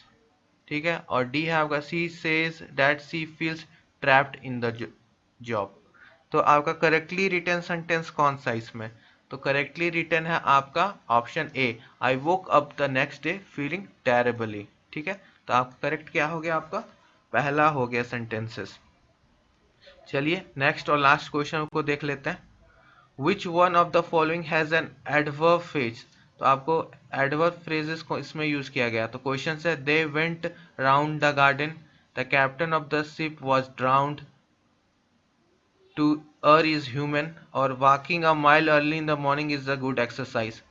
सो किसमें आपका यूज किया गया है सही एडवर्ब फ्रेज, तो A option they went round the garden. ठीक है, यहाँ पे गार्डन के आगे आपका जो कि ऑब्जेक्ट है राउंड आपका यहाँ पे मीनिंग ऐड कर रहा है वेंट के आगे, तो वेंट के आगे राउंड लगाने से आपका यहाँ एडवर्ब की तरह इसको यूज कर रहा है, मीनिंग ऐड कर रहा है वेंट के आगे। ठीक है, तो ये आपका सही हो जाएगा। ठीक है, आपसे पूछ रहा है which gas is necessary for photosynthesis. तो ये बायो का प्रश्न जो छूट गया था। ठीक है, बायो वाला छूट गया था ये। ठीक, करा दे रहा हूँ। केमिस्ट्री का भी एक दो प्रश्न आपका 2014-15 में छूट गया, तो मैं इसी फिजिक्स वाले में करवा दूंगा। ठीक है, सो क्वेश्चन ये है कि which gas is necessary for photosynthesis, यानी प्रकाश संश्लेषण के लिए कौन सी गैस आवश्यक है। तो आपको बताना फोटोसिंथेसिस में कौन सी गैस इंपॉर्टेंट है। तो सबसे पहले फोटोसिंथेसिस क्या होता है। फोटोसिंथेसिस में आपका ग्रीन प्लांट्स क्या करते हैं, आपका एनर्जी बनाते हैं। ठीक है, केमिकल एनर्जी बनाते हैं, उसको हम लोग बोलते हैं फोटोसिंथेसिस। ठीक है, सो क्या होता है फोटोसिंथेसिस के दौरान कि आपका CO2 जल सिंपल आपका ट्रांसफर हो जाता है कार्बोहाइड्रेट्स में। ठीक है, तो ये कैसे होता है रिएक्शन पूरा समझते हैं। आपका कार्बन डाइऑक्साइड गैस यूज होता है। ठीक है, प्लस आपका H2O, ये दोनों चीज यूज होकर फोटोसिंथेसिस का प्रोसेस होता है। लाइट चाहिए और क्लोरोफिल चाहिए। और आपका होमवर्क है क्लोरोफिल में कौन सा पिगमेंट रहता है ये बताना, ये होमवर्क है मैसेज करके। ठीक है, और कौन सा मेटल्स इसमें मौजूद रहता है, धातु क्या बनाता है, C6H12O6 प्लस ऑक्सीजन रिलीज होता है। ठीक है, तो ये आपका बनाता है। ठीक है, इसके आगे 12 लगा दीजिए, रिएक्शन बैलेंस, ये आपका फोटोसिंथेटिक रिएक्शन है और इसी की वजह से आपका होता है। और वाटर बहुत इंपॉर्टेंट है, तभी हाइड्रोजन आपका मिलता है। ठीक है, water is very important photosynthesis के लिए। ठीक है, तो ये आपका हो गया पूरा एक्सप्लेनेशन। ठीक है, हाँ ठीक है, हाँ तो ये आपका लाइट का प्रेजेंस में होता है और ये फुल रिएक्शंस है, तो CO2 आपका करेक्ट आंसर हो गया। ठीक है, चलिए नेक्स्ट क्वेश्चन पे, क्योंकि बायोलॉजी का था फिजिक्स पे आ जाते हैं। फिजिक्स पे आपका कॉनकेव लेंस के ऊपर है। A concave lens is used for its prevention, यानी कॉनकेव लेंस को हम लोग किस चीज का प्रिवेंशन के लिए यूज करते हैं, जल्दी बताइए। कॉनकेव लेंस आपका किस चीज का प्रिवेंशन के लिए यूज होता है। सो आपके निम्नलिखित ऑप्शन है फार साइटिजनेस, मायोपिया, एस्टिग्मेटिज्म या प्रेस बायोपिया। किस चीज के लिए आपका यूज होता है जल्दी बताइए, यानी दूर निकट दृष्टि दोष, निकट दृष्टि दोष, दृष्टि वैश्व या जरा दृष्टि रोग, किस में होता है आपका, जल्दी बताइए। ये पूरा आपका लेंस के ऊपर है। लेंस बहुत बढ़िया चीज़ है। लेंस के ऊपर हर साल सवाल आता है। 2018, 19, 20 में एक एक क्वेश्चन था आपका लेंस से। तो कभी लेंस मेकर फॉर्मूला पे आ गया, कभी फोकल लेंथ निकालने पे आ गया। तो इम्पॉर्टेंट है आपका, ठीक है, इसको अच्छा से कर लीजिएगा। तो कॉन्केव लेंस आपका मायोपिया, मायोपिया यानी आपका निकट दृष्टि दोष। अब देखिए समझिए कैसे बोला जाता है। निकट दृष्टि दोष बोल रहे हैं, निकट दृष्टि दोष हम कह रहे हैं, तो मतलब इसका ये होगा कि आपको निकट का दिखेगा दृष्टि दोष, यानी आपको निकट का दिखेगा, दूर वाला नहीं दिखेगा, ठीक है। दूर दृष्टि दोष में क्या होता है कि आपका दूर का दिखता है, नजदीक का नहीं दिखता। तो इसको हम लोग दूर दिक्कत दोस्त यानी फार साइटेडनेस भी बोलते हैं, ठीक है। और एस्टिग्मेटिज्म और प्रेसबायोपिया ये आपका ओल्ड एज में होता है। प्रेसबायोपिया दोनों फार और नज़दीक दोनों को देखने में, नियर दोनों देखने में दिक्कत हो जाता है, उसको प्रेसबायोपिया बोलते हैं, ठीक है। और इसको और डिटेल में समझते हैं हम लोग, ठीक है, और डिटेल में करते हैं, ठीक है। सो जो यहाँ पे एस्टिग्मेटिज्म है वो क्या होता है आपका, एक तरह का आपका डिफेक्ट हो जाता है आई में डिफेक्ट हो जाता है, जिसके वजह से आपका स्पेरिकल कार्वेचर जो होता है डेविएशन हो जाता है और सही से हमारा दिख नहीं पाता है, ठीक है। तो ये आपका ये भी दोष है आपका, जैसे आपका आइज में दूर दृष्टि हो गया, निकट हो गया, एस्टिग्मेटिज्म हो गया, प्रेसबायोपिया हो गया, ठीक है। अब क्वेश्चन नंबर 3 पे चलते हैं। 2017 में सब वन लाइनर आया था जो कि अब नहीं आता, तो इसको कर लीजिएगा, लेकिन ऐसा क्वेश्चंस अब आपको देखने नहीं मिलेगा। Whose weight is the least, किसका भार न्यूनतम होता है, यानी ग्रहों का यहाँ पे दे रखा है। ऐसा क्वेश्चन आपको नहीं पूछेगा, अब ये लेवल नहीं रहा, लेकिन कर लीजिएगा, क्योंकि जो बात सत्य है मैं आपको सत्य ही बताता हूँ। ऐसा लेवल अब नहीं है। आप 2020 का क्वेश्चन देखिए, 2019 का देखिए, 2018 का देखिए, लेवल बहुत बढ़ चुका है। अब ऐसा क्वेश्चन आता ही नहीं है। ये सब पहले आता था, लेकिन ये वाला 2017 का पेपर सारा साइंस इजी ही आया है, ठीक है। तो आपको बताना है कि सबसे न्यूनतम वेट किसका होता है। तो मार्स का, मंगल, अर्थ, मरकरी या अर्थ, शुक्र। यहाँ पे 2 बार अर्थ हो गया, उसको ठीक कर लीजिए, ये 2 बार अर्थ हो गया। वीनस कर लीजिए इसको, शुक्र वीनस।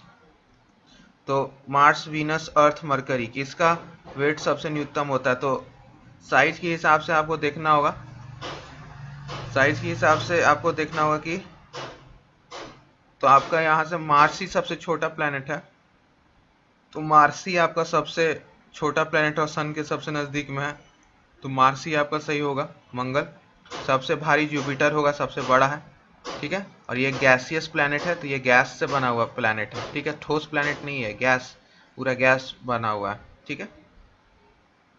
तो आपका ये हो गया सही उत्तर। इसको क्या मैं एक्सप्लेन करूँ, मुझे खुद नहीं समझ में आ रही, इससे क्वेश्चंस पूछेगा नहीं कुछ, तो इसलिए इसको बस वन लाइनर की जैसा याद कर लिया। So next question, question number 4 आपसे क्या पूछ रहा है मेरे प्रिय विद्यार्थियों कि this planet has no atmosphere, यानी इस ग्रह में कोई वायुमंडल नहीं होता। सो ऑप्शंस है Mangal, Shukra, Budh, Brihaspati, Mars, Venus, Mercury, Jupiter. तो आपको बताना है कि कौन सा उत्तर सही है। सो आपका वायुमंडल किसमें नहीं होता, तो मात्र एक ऐसा प्लेनेट है जिसमें नहीं होता है, वो है मरकरी। बाकी सारे में आपका पाया जाता है, मार्स, वीनस, जुपिटर यानी मंगल, आपका शुक्र और जुपिटर यानी बृहस्पति, तीनों पे पाया जाता है। बुध यानी मरकरी पे नहीं पाया जाता, और ये सबसे नज़दीक होता है सन के, इस वजह से, ठीक है। तो सही उत्तर आपका क्या हो गया, मरकरी। और माय डियर स्टूडेंट्स, जैसा कि आपको मैं बता रखा हूँ कि क्वेश्चंस का लेवल अब ऐसा नहीं पूछता है, इसलिए ज़्यादा खुश नहीं होना है कि इस टाइप का वन लाइनर क्वेश्चंस आएगा। बहुत रेयर केस में आपका इस टाइप का पूछे, तो जो फैक्ट्स है, जो रियलिटी है, वो आपके सामने मैंने प्रेजेंट कर दी, ठीक है। तो न्यूमेरिकल्स पे ज़्यादा फोकस कीजिएगा। 2020 में एक भी क्वेश्चंस नहीं था जो फॉर्मूला बेस और न्यूमेरिकल बेस नहीं था, ठीक है। एक क्वेश्चन न्यूमेरिकल्स और थ्योरी पे था, ठीक है। आइए क्वेश्चन नंबर 5वां देखते हैं। 5वां क्वेश्चन आपसे पूछ रहा है Thus gas is most responsible for the absorption of infrared radiation in the atmosphere. यह गैस वायुमंडल में इंफ्रारेड अवरक्त विकिरण की अवशोषणों के लिए सर्वाधिक उत्तरदायी है। यानी आपका जो इंफ्रारेड होता है उसका सबसे ज्यादा ऑब्जॉर्प्शन में यूज होता है। देखिए होता क्या है, इंफ्रारेड रेडिएशन आपका जो है, यानी the gas which is most responsible for the absorption of infrared radiation in the atmosphere, यहाँ पे आपको अर्थ है, ठीक है, ये अर्थ है, सन से आपका रेडिएशन आता है, ठीक है। सो होता क्या है, आपका लेयर रहता है, ठीक है, अर्थ पे, ठीक। तो कार्बन डाइऑक्साइड का यही काम है कि आपका ये इसको ऑब्जर्व करना, ठीक है, इस रेडिएशन को ऑब्जर्व करना और धरती को गर्म रखना। अगर कार्बन डाइऑक्साइड नहीं रहेगा ना तो हम लोग न्यूक्लियर विंटर में चले जाएंगे, ठंड में चले जाएंगे पूरा, ठीक है। तो इसका काम यही है, और ये ज्यादा मात्रा में भी बढ़ जाता है तो हम लोग बोलते हैं ना धरती का टेम्परेचर दिन ब दिन बढ़ते जा रहा है। तो कारण क्या है, CO2 का मात्रा बढ़ते जा रहा है एटमॉस्फेयर में, तो ये ऑब्जर्व कर रहा है और हीट बढ़ाते जा रहा है पूरा धरती पे। तो CO2, तो CO2 आपका हो जाएगा करेक्ट आंसर, ठीक है। CO2 is your correct answer question number 5 का, ठीक। तो CO2 याद रखिएगा, ठीक। और ओजोन का काम क्या है, O3, ओजोन बस आपको प्रोटेक्ट करता है कैंसर वगैरह, ठीक है, स्किन कैंसर होने से बचाता है।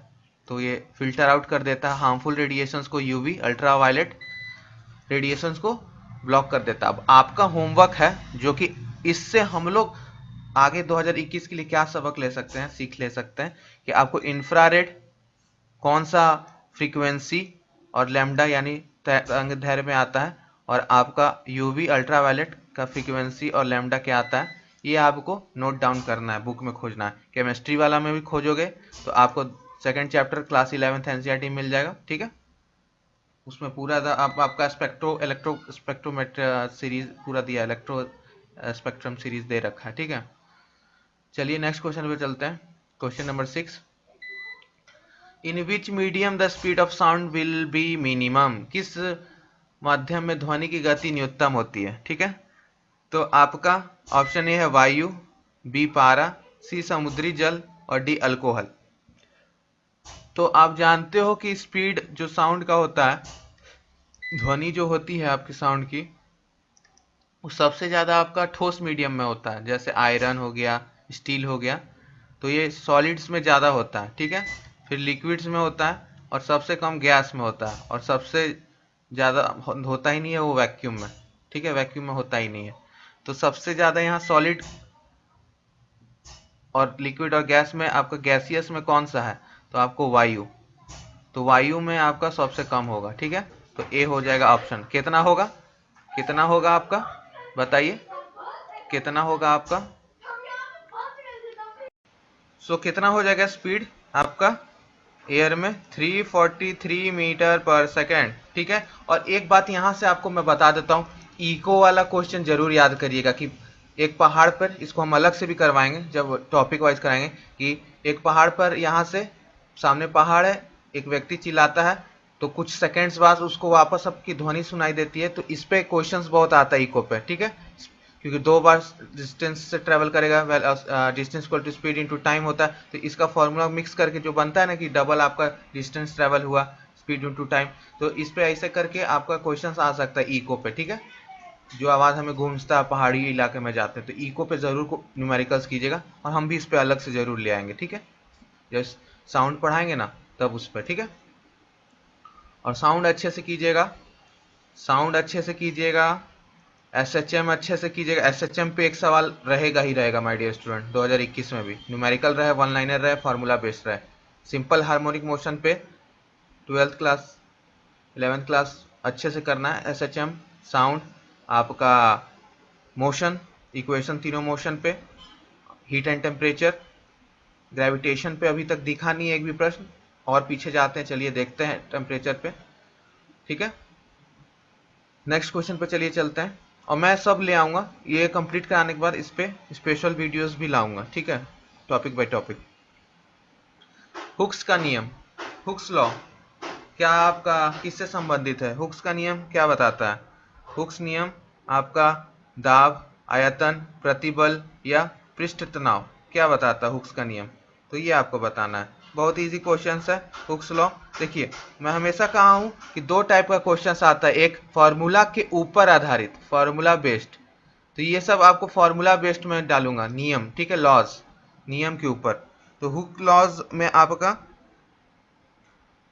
किसके ऊपर आधारित है? तो ये आपका प्रेशर के ऊपर आधारित है। तो इसको हम लोग क्या बोलते हैं? एफ इक्वल टू माइनस के एक्स, ठीक है, यही आपका हुक्स लॉ है। हुक्स लॉ का यही है, ये आपका दाब पे है, ठीक है।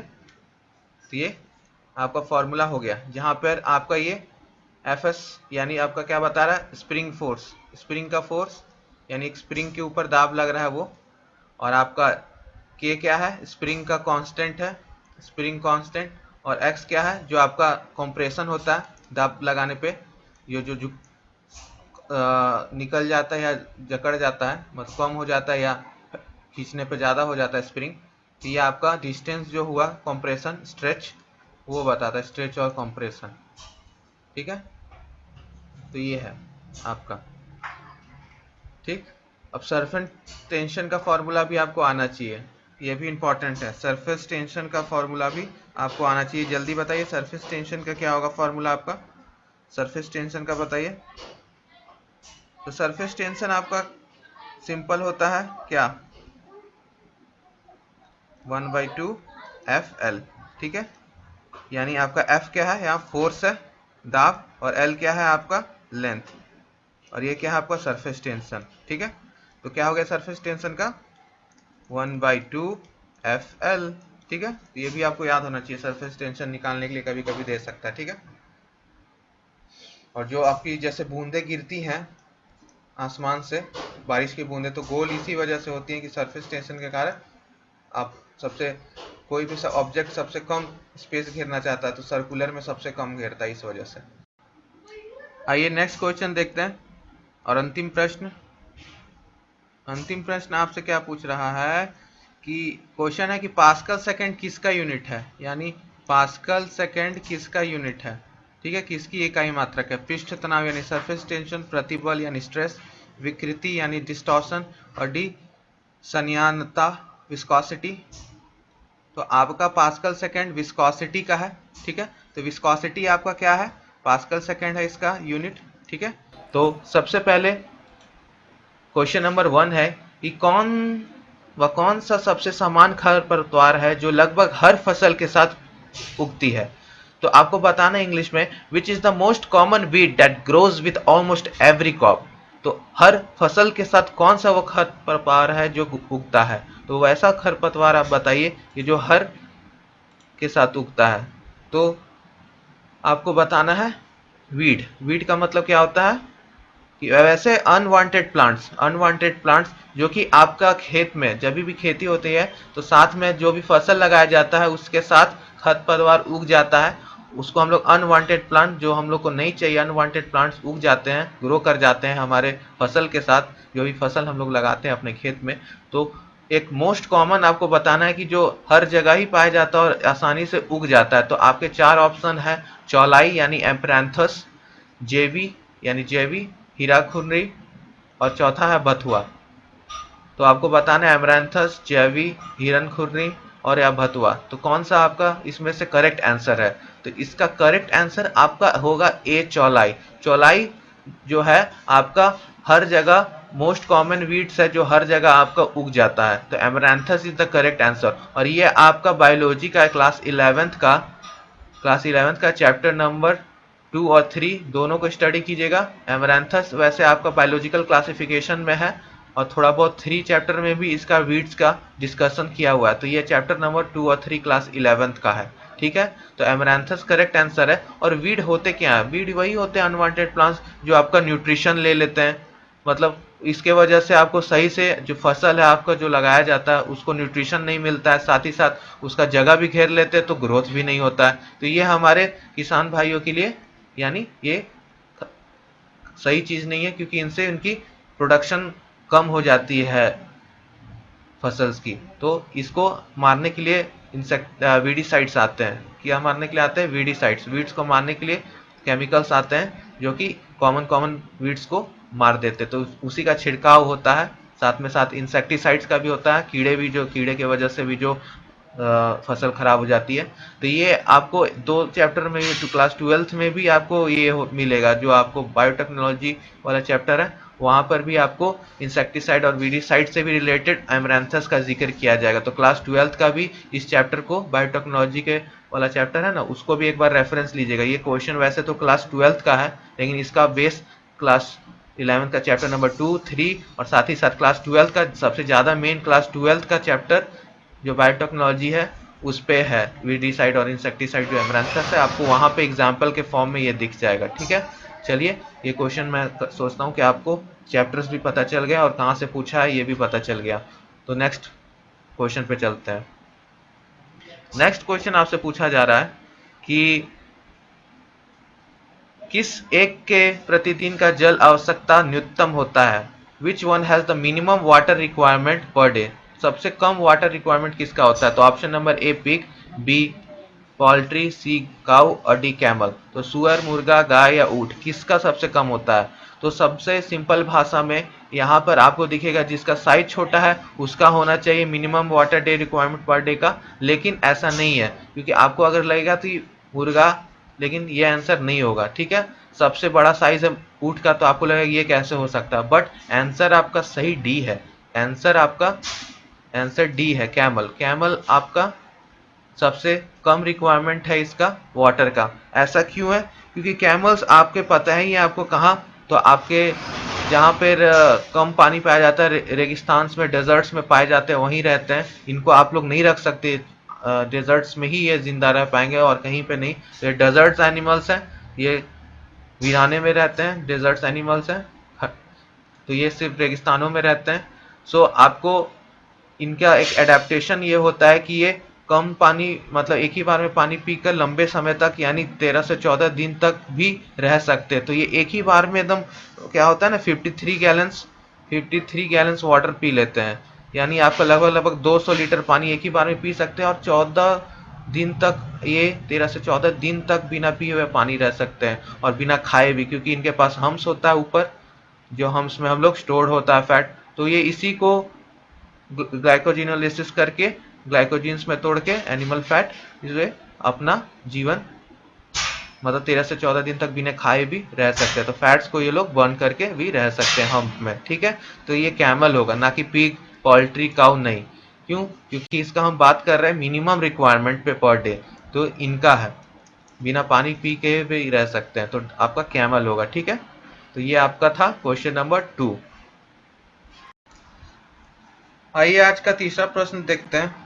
तीसरा प्रश्न आपसे पूछ रहा है कि रेंडर पेस्ट का कारण क्या है? रेंडर पेस्ट का कारण क्या है? The cause of rinderpest is, first is bacteria, दूसरा वायरस, तीसरा फंगी और चौथा इंसेक्ट्स। तो आपको बताना है कि ये डिजीज आपका किस के कारण होता है। तो बैक्टीरिया, वायरसेस और फंगी। तो आपको रेंडर पेस्ट क्या है? रेंडर पेस्ट एक इन्फेक्शियस डिजीज है, इन्फेक्शियस डिजीज है। ठीक है, इन्फेक्शियस डिजीज है जो कि काउज होता है किसमें? आपका रूमिनेंट्स में। रूमिनेंट्स क्या होते हैं? मवेशी। एग्जांपल्स आपके कैटल्स, बफेलोस, जितने भी गाय, भैंस, सब में ये बीमारी होती है रेंडर पेस्ट करके, इन्फेक्शियस डिजीज है। ठीक है, अभी किसके वजह से होते हैं? बैक्टीरिया की वजह से, वायरस की वजह से, फंगी की वजह से, कि इंसेक्ट्स की वजह से। तो ये आपका वायरस की वजह से होते हैं, वायरस। ठीक है, और कौन से वायरस? पैरामॉक्सियस वायरस, पैरामॉक्सी वायरस की वजह से। ठीक है, पैरामॉक्सी वायरस की वजह से ये होते हैं। और ये आपका सिम्टम्स है कि आपका फीवर आने लगेगा, रूमिनेंट्स को, मवेशी को, डिसेंट्री हो जाएगा, मरने लगेंगे और स्किन्स भी खराब हो जाएगा पूरा, उनका आउटर स्किन्स है वो भी एकदम खराब होने लगेगा। तो ये है आपका कॉमन सिम्टम रेंडर पेस्ट का। बहुत डेडली होता है क्योंकि बहुत जल्दी आसानी से ये पट जाता है, पट जाना मतलब फैल जाता है, इन्फेक्शियस डिजीज। ठीक है, तो ये इस कारण से इसका सही आंसर बी होगा, यानी वायरस। और इस टाइप के ये एग्जाम्पल बेस्ड क्वेश्चंस है। ठीक है, एग्जाम्पल बेस्ड क्वेश्चंस है। ठीक है, जो कि क्लास 12 से आया है। रेंडर पेस्ट डिजीज के ऊपर जो चैप्टर है ना, उसके ऊपर से ये क्लास 12 से आया है एनसीईआरटी के। तो डिजीज वाला चैप्टर भी एक बार देख लीजिएगा, वहां से पूछा गया है। ठीक है, अब चलिए क्वेश्चन नंबर 4 में चलते हैं। क्वेश्चन नंबर 4 आपसे पूछ रहा है कौन सा एक तत्व की कमी के कारण होता है, which of the following lack of an element. तो एक है मैरास्मस, बी है बेरीबेरी, सी है आपका पेलेग्रा एंड डी है आपका ग्वाइटर। तो आपको बताना है तत्व एलिमेंट की वजह से, मानी आवर्त सारणी में जितने भी तत्व हैं उनमें से कोई एक तत्व है जिसके कमी की वजह से हमारे शरीर में ये होता है। तो पहला है आपका मैरास्मस। मैरास्मस क्या है? मैरास्मस एक एक माल न्यूट्रिशन है। माल न्यूट्रिशन का मतलब क्या होता है कि बहुत कमजोर मरा हुआ टाइप का। तो मरा से आप लोग याद कर सकते हो कि मरा मरा इंसान नहीं बोलते, एकदम हड्डी दिखता है, उसमें कोई ना प्रोटीन्स रहता है ना मसल्स रहता है, एकदम एकदम खाने की कमी की वजह से प्रॉपर प्रोटीनियस डाइट नहीं मिलता है, प्रोटीन रिच फूड्स, तो उसके वजह से होता है, यानी कार्बोहाइड्रेट वगैरह उसको नहीं मिलते हैं, उसका कारण ये है। तो आपका मैरास्मस यानी माल न्यूट्रिशन, तो उसको प्रोटीन्स ये सब वाला डाइट, तो प्रोटीन तो आपका तत्व नहीं हुआ, ठीक है। बेरी बेरी देख लेते हैं, बेरी बेरी क्या है? बेरी बेरी भी आपका विटामिन से होता है, आई का समस्या। तो विटामिन B1 इसको हम लोग क्या बोलते हैं? थायामाइन, ठीक है। और सी आपका पेलेग्रा। पेलेग्रा किस वजह से होता है? तो पेलेग्रा आपका विटामिन विटामिन B3 के वजह से होता है, जिसको हम लोग क्या बोलते हैं? नेम अदर नेम नियासिन, ठीक है। और ग्वाइटर क्या होता है? आयोडीन के वजह से होता है, आयोडीन की कमी की वजह से होता है, ठीक है। तो आपका सही ऑप्शन डी होगा आयोडीन, क्योंकि आयोडीन एक तत्व है जिसकी वजह से ग्वाइटर होता है। और साथ ही साथ इस प्रश्न में आपको एक चीज और दिख रहा है, इसको BBI कर लीजिएगा स्टार मार्क, कि आपको विटामिन के नाम याद होना चाहिए, विटामिन के सारे नाम, जितने भी विटामिन है सबके नाम, जैसे थियामिन, नियासिन, ठीक है, पैराडॉक्सिन, ये सारा आपको याद होना चाहिए। और उसका विटामिन का नेम क्या है, vitamin B1, B2, B7, B9, ये सब आपको सब याद होने चाहिए, ठीक है। सो आपको यहाँ से ये पता चला कि विटामिन का नाम याद होना चाहिए, क्यों? क्योंकि इस पे प्रश्न आ रखा है, विटामिन के ऊपर, विटामिन के ऊपर क्या होता है, उसका टोकोपोरॉल होता है कि पैराडॉक्सिन होता है कि क्या होता है, इसके ऊपर आ रखा है। तो विटामिन का लिस्ट बना लीजिए और साथ ही साथ उसका नेमिंग कर लीजिए कि क्या नेम बोला जाता है, क्यों? क्योंकि इस पे प्रश्न प्रीवियस ईयर में आ रखा है पैरामेडिकल में, तो ये बहुत इंपॉर्टेंट है। और ये लिस्ट पाने के लिए आप हमारे टेलीग्राम चैनल को भी ज्वाइन कर सकते हो, लिंक आपको नीचे डिस्क्रिप्शन बॉक्स खोलोगे, डिस्क्रिप्शन बॉक्स नीचे होता है, उसमें जाके लिंक दे रखा है आपको टेलीग्राम का, साथ ही साथ आपको FB का, फेसबुक का चैनल का, मतलब पेज का, और इंस्टाग्राम पेज का भी दे रखा है, ठीक है। और इसको पाने के लिए आपको टेलीग्राम पे जाना होगा। लिस्ट आपको पूरा अच्छे से हिंदी और इंग्लिश दोनों में list, Hindi medium English medium में लिस्ट आपको इस चैनल में, मैं टेलीग्राम चैनल में डाल दूंगा, लिंक डिस्क्रिप्शन में जाके ज्वाइन कीजिए, ठीक है। चलिए नेक्स्ट क्वेश्चन पे चलते हैं। और वहाँ पे हर अपडेट्स आपको मिल पाएंगे, क्योंकि मैं हर अपडेट्स तो नहीं दे पाऊंगा यूट्यूब चैनल्स पे, तो आपको टेलीग्राम चैनल्स पे अपडेट्स हर चीज़ के रिगार्डिंग मिलते रहेगा टाइम टू टाइम, तो बहुत बेनिफिशियल्स रहेगा। नेक्स्ट क्वेश्चन पे चलता हूँ। नेक्स्ट क्वेश्चन यानी क्वेश्चन नंबर 5 है, कौन सा एक हार्मोन नहीं है? तो आपको बताना है कि which is not a hormone. तो आपके ऑप्शन से given options, option number A insulin, option number B thyroxine, option number C adrenaline, और ऑप्शन नंबर डी कोलेस्ट्रॉल। तो आपको बताएं इनमें से कौन सा हार्मोन नहीं है, यानी 3 इसमें से गिवन में से हार्मोन है और एक नहीं है। और ये कहाँ से चैप्टर से पूछा? ये जनरल क्वेश्चंस है जो कि आपका ह्यूमन फिजियोलॉजी के ऊपर है। तो ह्यूमन फिजियोलॉजी एक बार क्लास 11th का पढ़ लोगे तो आपको क्लियर हो जाएगा ये, क्योंकि आपको पूरे क्वेश्चंस ये मिक्स है, ये प्रत्येक चैप्टर्स के मिक्स क्वेश्चंस है। तो आपको बताना है कि करेक्ट आंसर क्या होगा। तो इंसुलिन क्या है? इंसुलिन एक हार्मोन है, यस, एक हार्मोन है। और ये कहाँ से रिलीज होता है? तो पैनक्रियाज से। पैनक्रियाज का कौन सा पार्ट से? तो beta cells of islets of Langerhans, ठीक है। अब आपसे प्रश्न है मेरा कि आपको बताना है कि अल्फा सेल से क्या रिलीज होता है। बहुत इजी प्रश्न है। बीटा से तो आपको मैंने पैनक्रियाज का बता दिया है, इंसुलिन, और अल्फा से क्या रिलीज होता है आपको बताना है कमेंट बॉक्स में, जिनका जिनका करेक्ट आंसर आएगा, ठीक है। तो आपको बताना है अल्फा सेल्स से क्या रिलीज होता है। आइए बी देखते हैं ऑप्शन, थायरोक्सिन। थायरोक्सिन भी एक हार्मोन है, ठीक है, थायराइड से रिलेटेड है, तो ये भी आपका एक हार्मोन है। एड्रेलिन ये भी आपका एक हार्मोन है। अब ये दोनों कहाँ से रिलीज होता है, ये आपका काम है, वर्क है आपका, होमवर्क, कि आपको ये रिलीज कहाँ से होता है ये आपको जानना। और सही आंसर आपका क्या होगा? D, D cholesterol. और ये किस चीज, फैटी एसिड से आपका बनता है, तो ये आपका हार्मोन नहीं है, ठीक है। ये कोलेस्ट्रॉल आपका हार्मोन नहीं है, बायोमोलिक्यूल्स का पार्ट में आ जाता है जो हमारे फूड्स के अंदर आता है। तो कोलेस्ट्रॉल एक आपका इस पार्ट में आ जाता है। तो कोलेस्ट्रॉल आपका सही आंसर होगा, D is the correct answer. बाकी ए बी सी तीनों आपका हार्मोन्स है, ठीक है। और आपको ए तो मैंने बता दिया, बी और सी और अल्फा सेल से क्या रिलीज होता है ये आपका वर्क है। आप लोग जरूर कमेंट बॉक्स में आंसर सही क्या है इंसुलिन लिख के, अल्फा सेल लिख के बताइएगा कि क्या है, थायरोक्सिन लिख के कहाँ से रिलीज होता है वो बताइएगा, कहाँ बनता है वो बताइएगा, और एड्रेलिन कहाँ से बनता है, कहाँ रिलीज होता है ये जरूर कमेंट बॉक्स में बताइएगा, ठीक है। तो चलिए अब नेक्स्ट क्वेश्चन में हम लोग चलते हैं। तो चलिए आज का नेक्स्ट प्रश्न हम लोग देखते हैं। नेक्स्ट प्रश्न आपसे पूछ रहा है क्वेश्चन नंबर 6 कि कौन सा अग्नकांशीय द्वारा स्रावित होता है और वसा का जल अवघटन कराता है, which is secreted by the pancreas and does the water decomposition of the fat, and your given options are first one is pepsin, second is amylase, third is lipase and fourth one is bile. तो पहला है pepsin, दूसरा है amylase, तीसरा है lipase और चौथा है पित्त। तो आपको बताना इनमें से कौन सा आपका सही है। तो आपको सबसे पहले एक एक करके हम लोग सब ऑप्शंस के यानी एंजाइम्स को देखते हैं। तो सारी ये एंजाइम्स हैं। सबसे पहले हम लोग प्रोटीन्स यानी पेप्सिन्स का देखते हैं, मतलब प्रोटीन्स इसको करता है जल पैटर्न। तो प्रोटीन्स है ये, ठीक है। प्रोटीन्स का इसका हम लोग देखते हैं। सो प्रोटीन्स का क्या करता है आपका पेप्सिन, पेप्सिन क्या करता है, कन्वर्ट करता है इसको डाई पेप्टाइड्स में, डाई पेप्टाइड्स में। किस चीज को कन्वर्ट करता है, आपको प्रोटीन्स को आपको कन्वर्ट करता है ये, ठीक है। और एमाइलेज क्या करता है, एमाइलेज यानी सिलेवरी एमाइलेज, ये आपका स्टार्च, बॉडी में जो स्टार्च होता है एमाइलेज उसको कन्वर्ट कराता है किस चीज में, कार्बोहाइड्रेट्स में, यानी कॉमन कर दीजिए माल्टोज में, माल्टोज में, ठीक है। फॉर एग्जांपल सेरेवरी एमाइलेज हमारे माउथ में। और सी हो गया आपका लाइपेसेस, लाइपेसेस क्या कराता है, ये फैट का यानी वसा का ब्रेक डाउन कराता है। लाइपेसेस किस चीज में, तो आपका डाइग्लिसराइड्स, डाइग्लिसराइड्स में कन्वर्ट कराता है। तो ये आपका हो गया ये। और बाइल है जो आपका मदद करता है लाइपेज एंजाइम को कन्वर्जन के लिए, ठीक है। किस चीज का, फैट का कन्वर्जन के लिए डाइग्लिसराइड्स में। तो ये था आपका डिटेल एक्सप्लेनेशन इस क्वेश्चंस का, ठीक है। और ये किस चैप्टर से आया है, ये chapter number 16 digestion and absorption से आया है।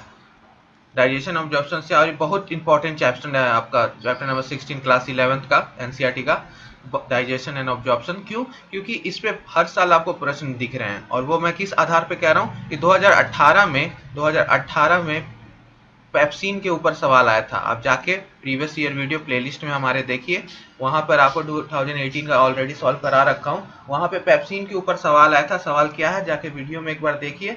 और ये चैप्टर जरूर वीवीआई कर लीजिए, वेरी वेरी इंपॉर्टेंट चैप्टर। यहाँ से एक प्रश्न आपको जरूर, हर साल तो नहीं लेकिन दिखने मिल जाता है। तो 2017-18 में पेप्सिन के ऊपर, डाइजेशन ऑब्जॉर्प्शन के ऊपर इस चैप्टर से आया था। तो इसमें बताना था कि हाइड्रोलिसिस में कौन सा मदद करता है। तो पेप्सिन, एमाइलेज, लाइपेज, बाइल में आपका लाइपेज यानी सी सही आंसर है। लाइपेसेस आपका मदद करता है, कहाँ गया, सी आंसर आपका है लाइपेसेस, ठीक है। तो ये फैट्स वसा का कराता है जल अवघटन। चलिए अब नेक्स्ट क्वेश्चन चलते हैं, नेक्स्ट क्वेश्चन की ओर चलते हैं।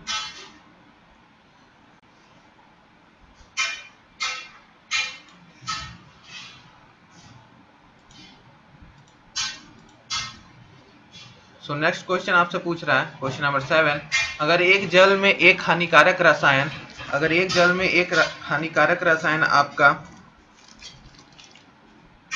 0.03 ppm है, तो उस जल में रहने वाले मछलियां खाने वाले पक्षियों में इसका सांद्रता कितना होगा।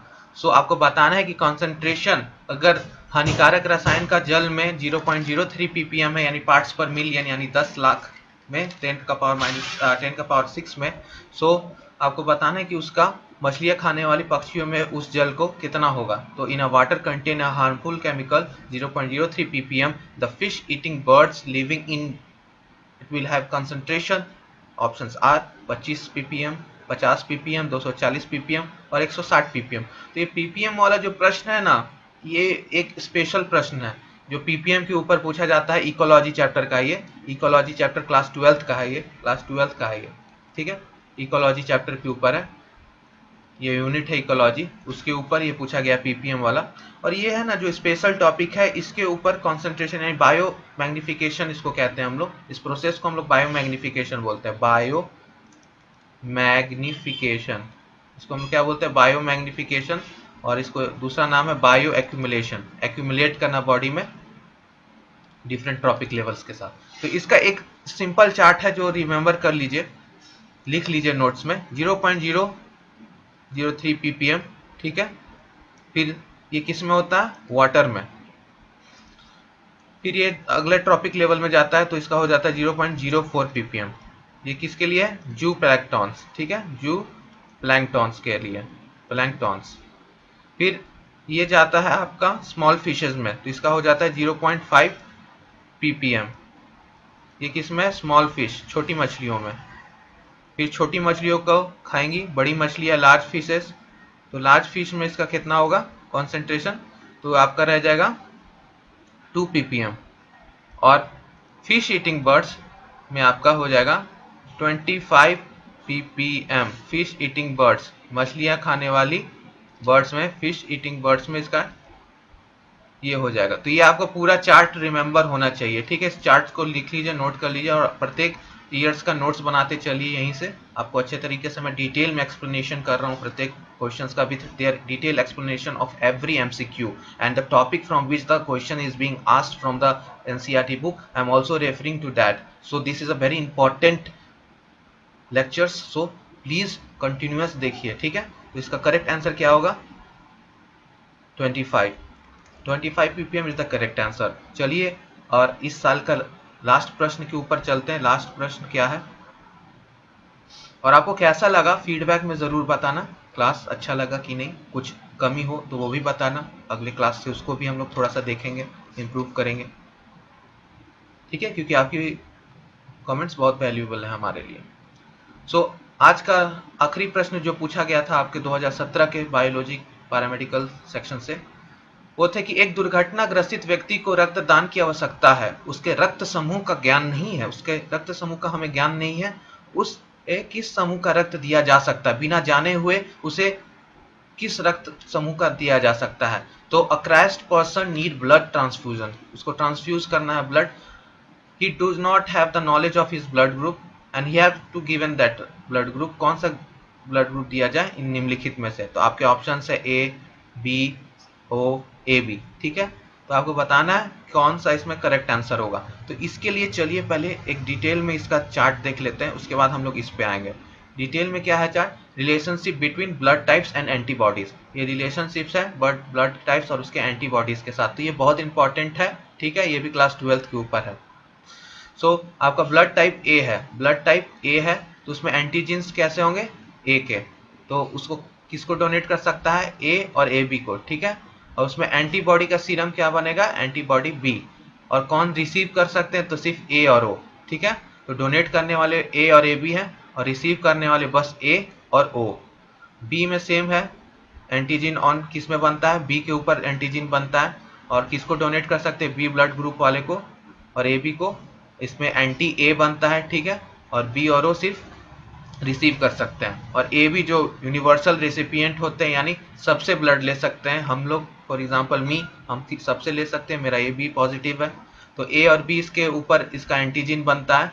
और ये सिर्फ हम लोग का खासियत है कि हम लोग बस अपने वाले को ही दे सकते हैं, तो ए बी वाले बस ए बी को दे सकते हैं, ठीक है, लेकिन ले सभी से सकते हैं, ठीक है, सबसे ब्लड ले सकते हैं। तो सबसे स्मार्ट ब्लड ग्रुप है ये, सबको लो पर दो किसको, तो बस अपने वालों को।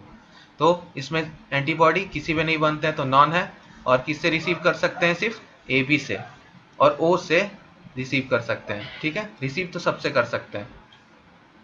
और ओ क्या है आपका, ये ए और बी से भी रिसीव कर सकते हैं, इसमें ऐड कर लीजिएगा, ए और बी से भी रिसीव कर सकते हैं। और ओ तो किसी पे भी एंटीजन नहीं रहता। और ये किसको डोनेट कर सकते हैं, सबको, यूनिवर्सल डोनर है ये सबको। ए बी क्या है, ए बी आपका रिसिपिएंट है, सबसे ले सकता है, रिसिपिएंट यूनिवर्सल रिसिपिएंट है। और ओ क्या है, डोनर, सबको डोनेट कर सकता है, यूनिवर्सल सबको, ठीक है। तो ये एंटी ए और एंटी बी रखता है एंटीबॉडीज में। और ये किसको रिसीव कर सकता है ब्लड, सिर्फ ओ से। ये डिटेल था। तो यहाँ से हमको पता चला कि उसका ज्ञात नहीं है, तो हम उसको ऐसा किसको दे सकते हैं कि डोनेट किसको कर सकता है। तो सारे ब्लड ग्रुप को कौन डोनेट कर रहा है, आपका ए बी ओ, तो ओ, तो आपका ओ होगा आंसर। क्यों? क्योंकि ये सबको डोनेट कर सकता है ब्लड। ठीक है, अगर यहाँ बात रहता है कि किससे ले सकता है, किससे ले सकता है, तो ए भी रहता। ठीक है, तो हम लोग उसको किस टाइप का ब्लड चढ़ाएं, ठीक है, तो हमको ओ ब्लड चढ़ाना होगा। ठीक है, ओ, क्योंकि ओ किसी को भी डोनेट कर सकता है, और वो किस टाइप का पर्सन होगा, ए बी होना चाहिए, तो वो सबसे ले सकता है, लेकिन ओ तो किसी को भी जा सकता है, तो O is the correct answer. O आपका करेक्ट आंसर होगा। ओ ब्लड ग्रुप आपका किसी से भी रक्तदान ले सकता है। ठीक है, तो वो ओ ब्लड ग्रुप का इंसान होना चाहिए, तो ओ ब्लड ग्रुप उसको देना चाहिए। ठीक है, तो ये था आपका पूरा डिटेल एक्सप्लेनेशन आपका 2017 का। आई होप आपको ये पसंद आया होगा। बायोलॉजी, केमिस्ट्री, इंग्लिश जाके प्रीवियस ईयर्स कीजिए, पैरामेडिकल और पैरामेडिकल डेंटल यानी पीएमएम दोनों का। चलिए बाय बाय, एंड हंसते रहिए, मुस्कुराते रहिए और पढ़ते रहिए। Keep studying.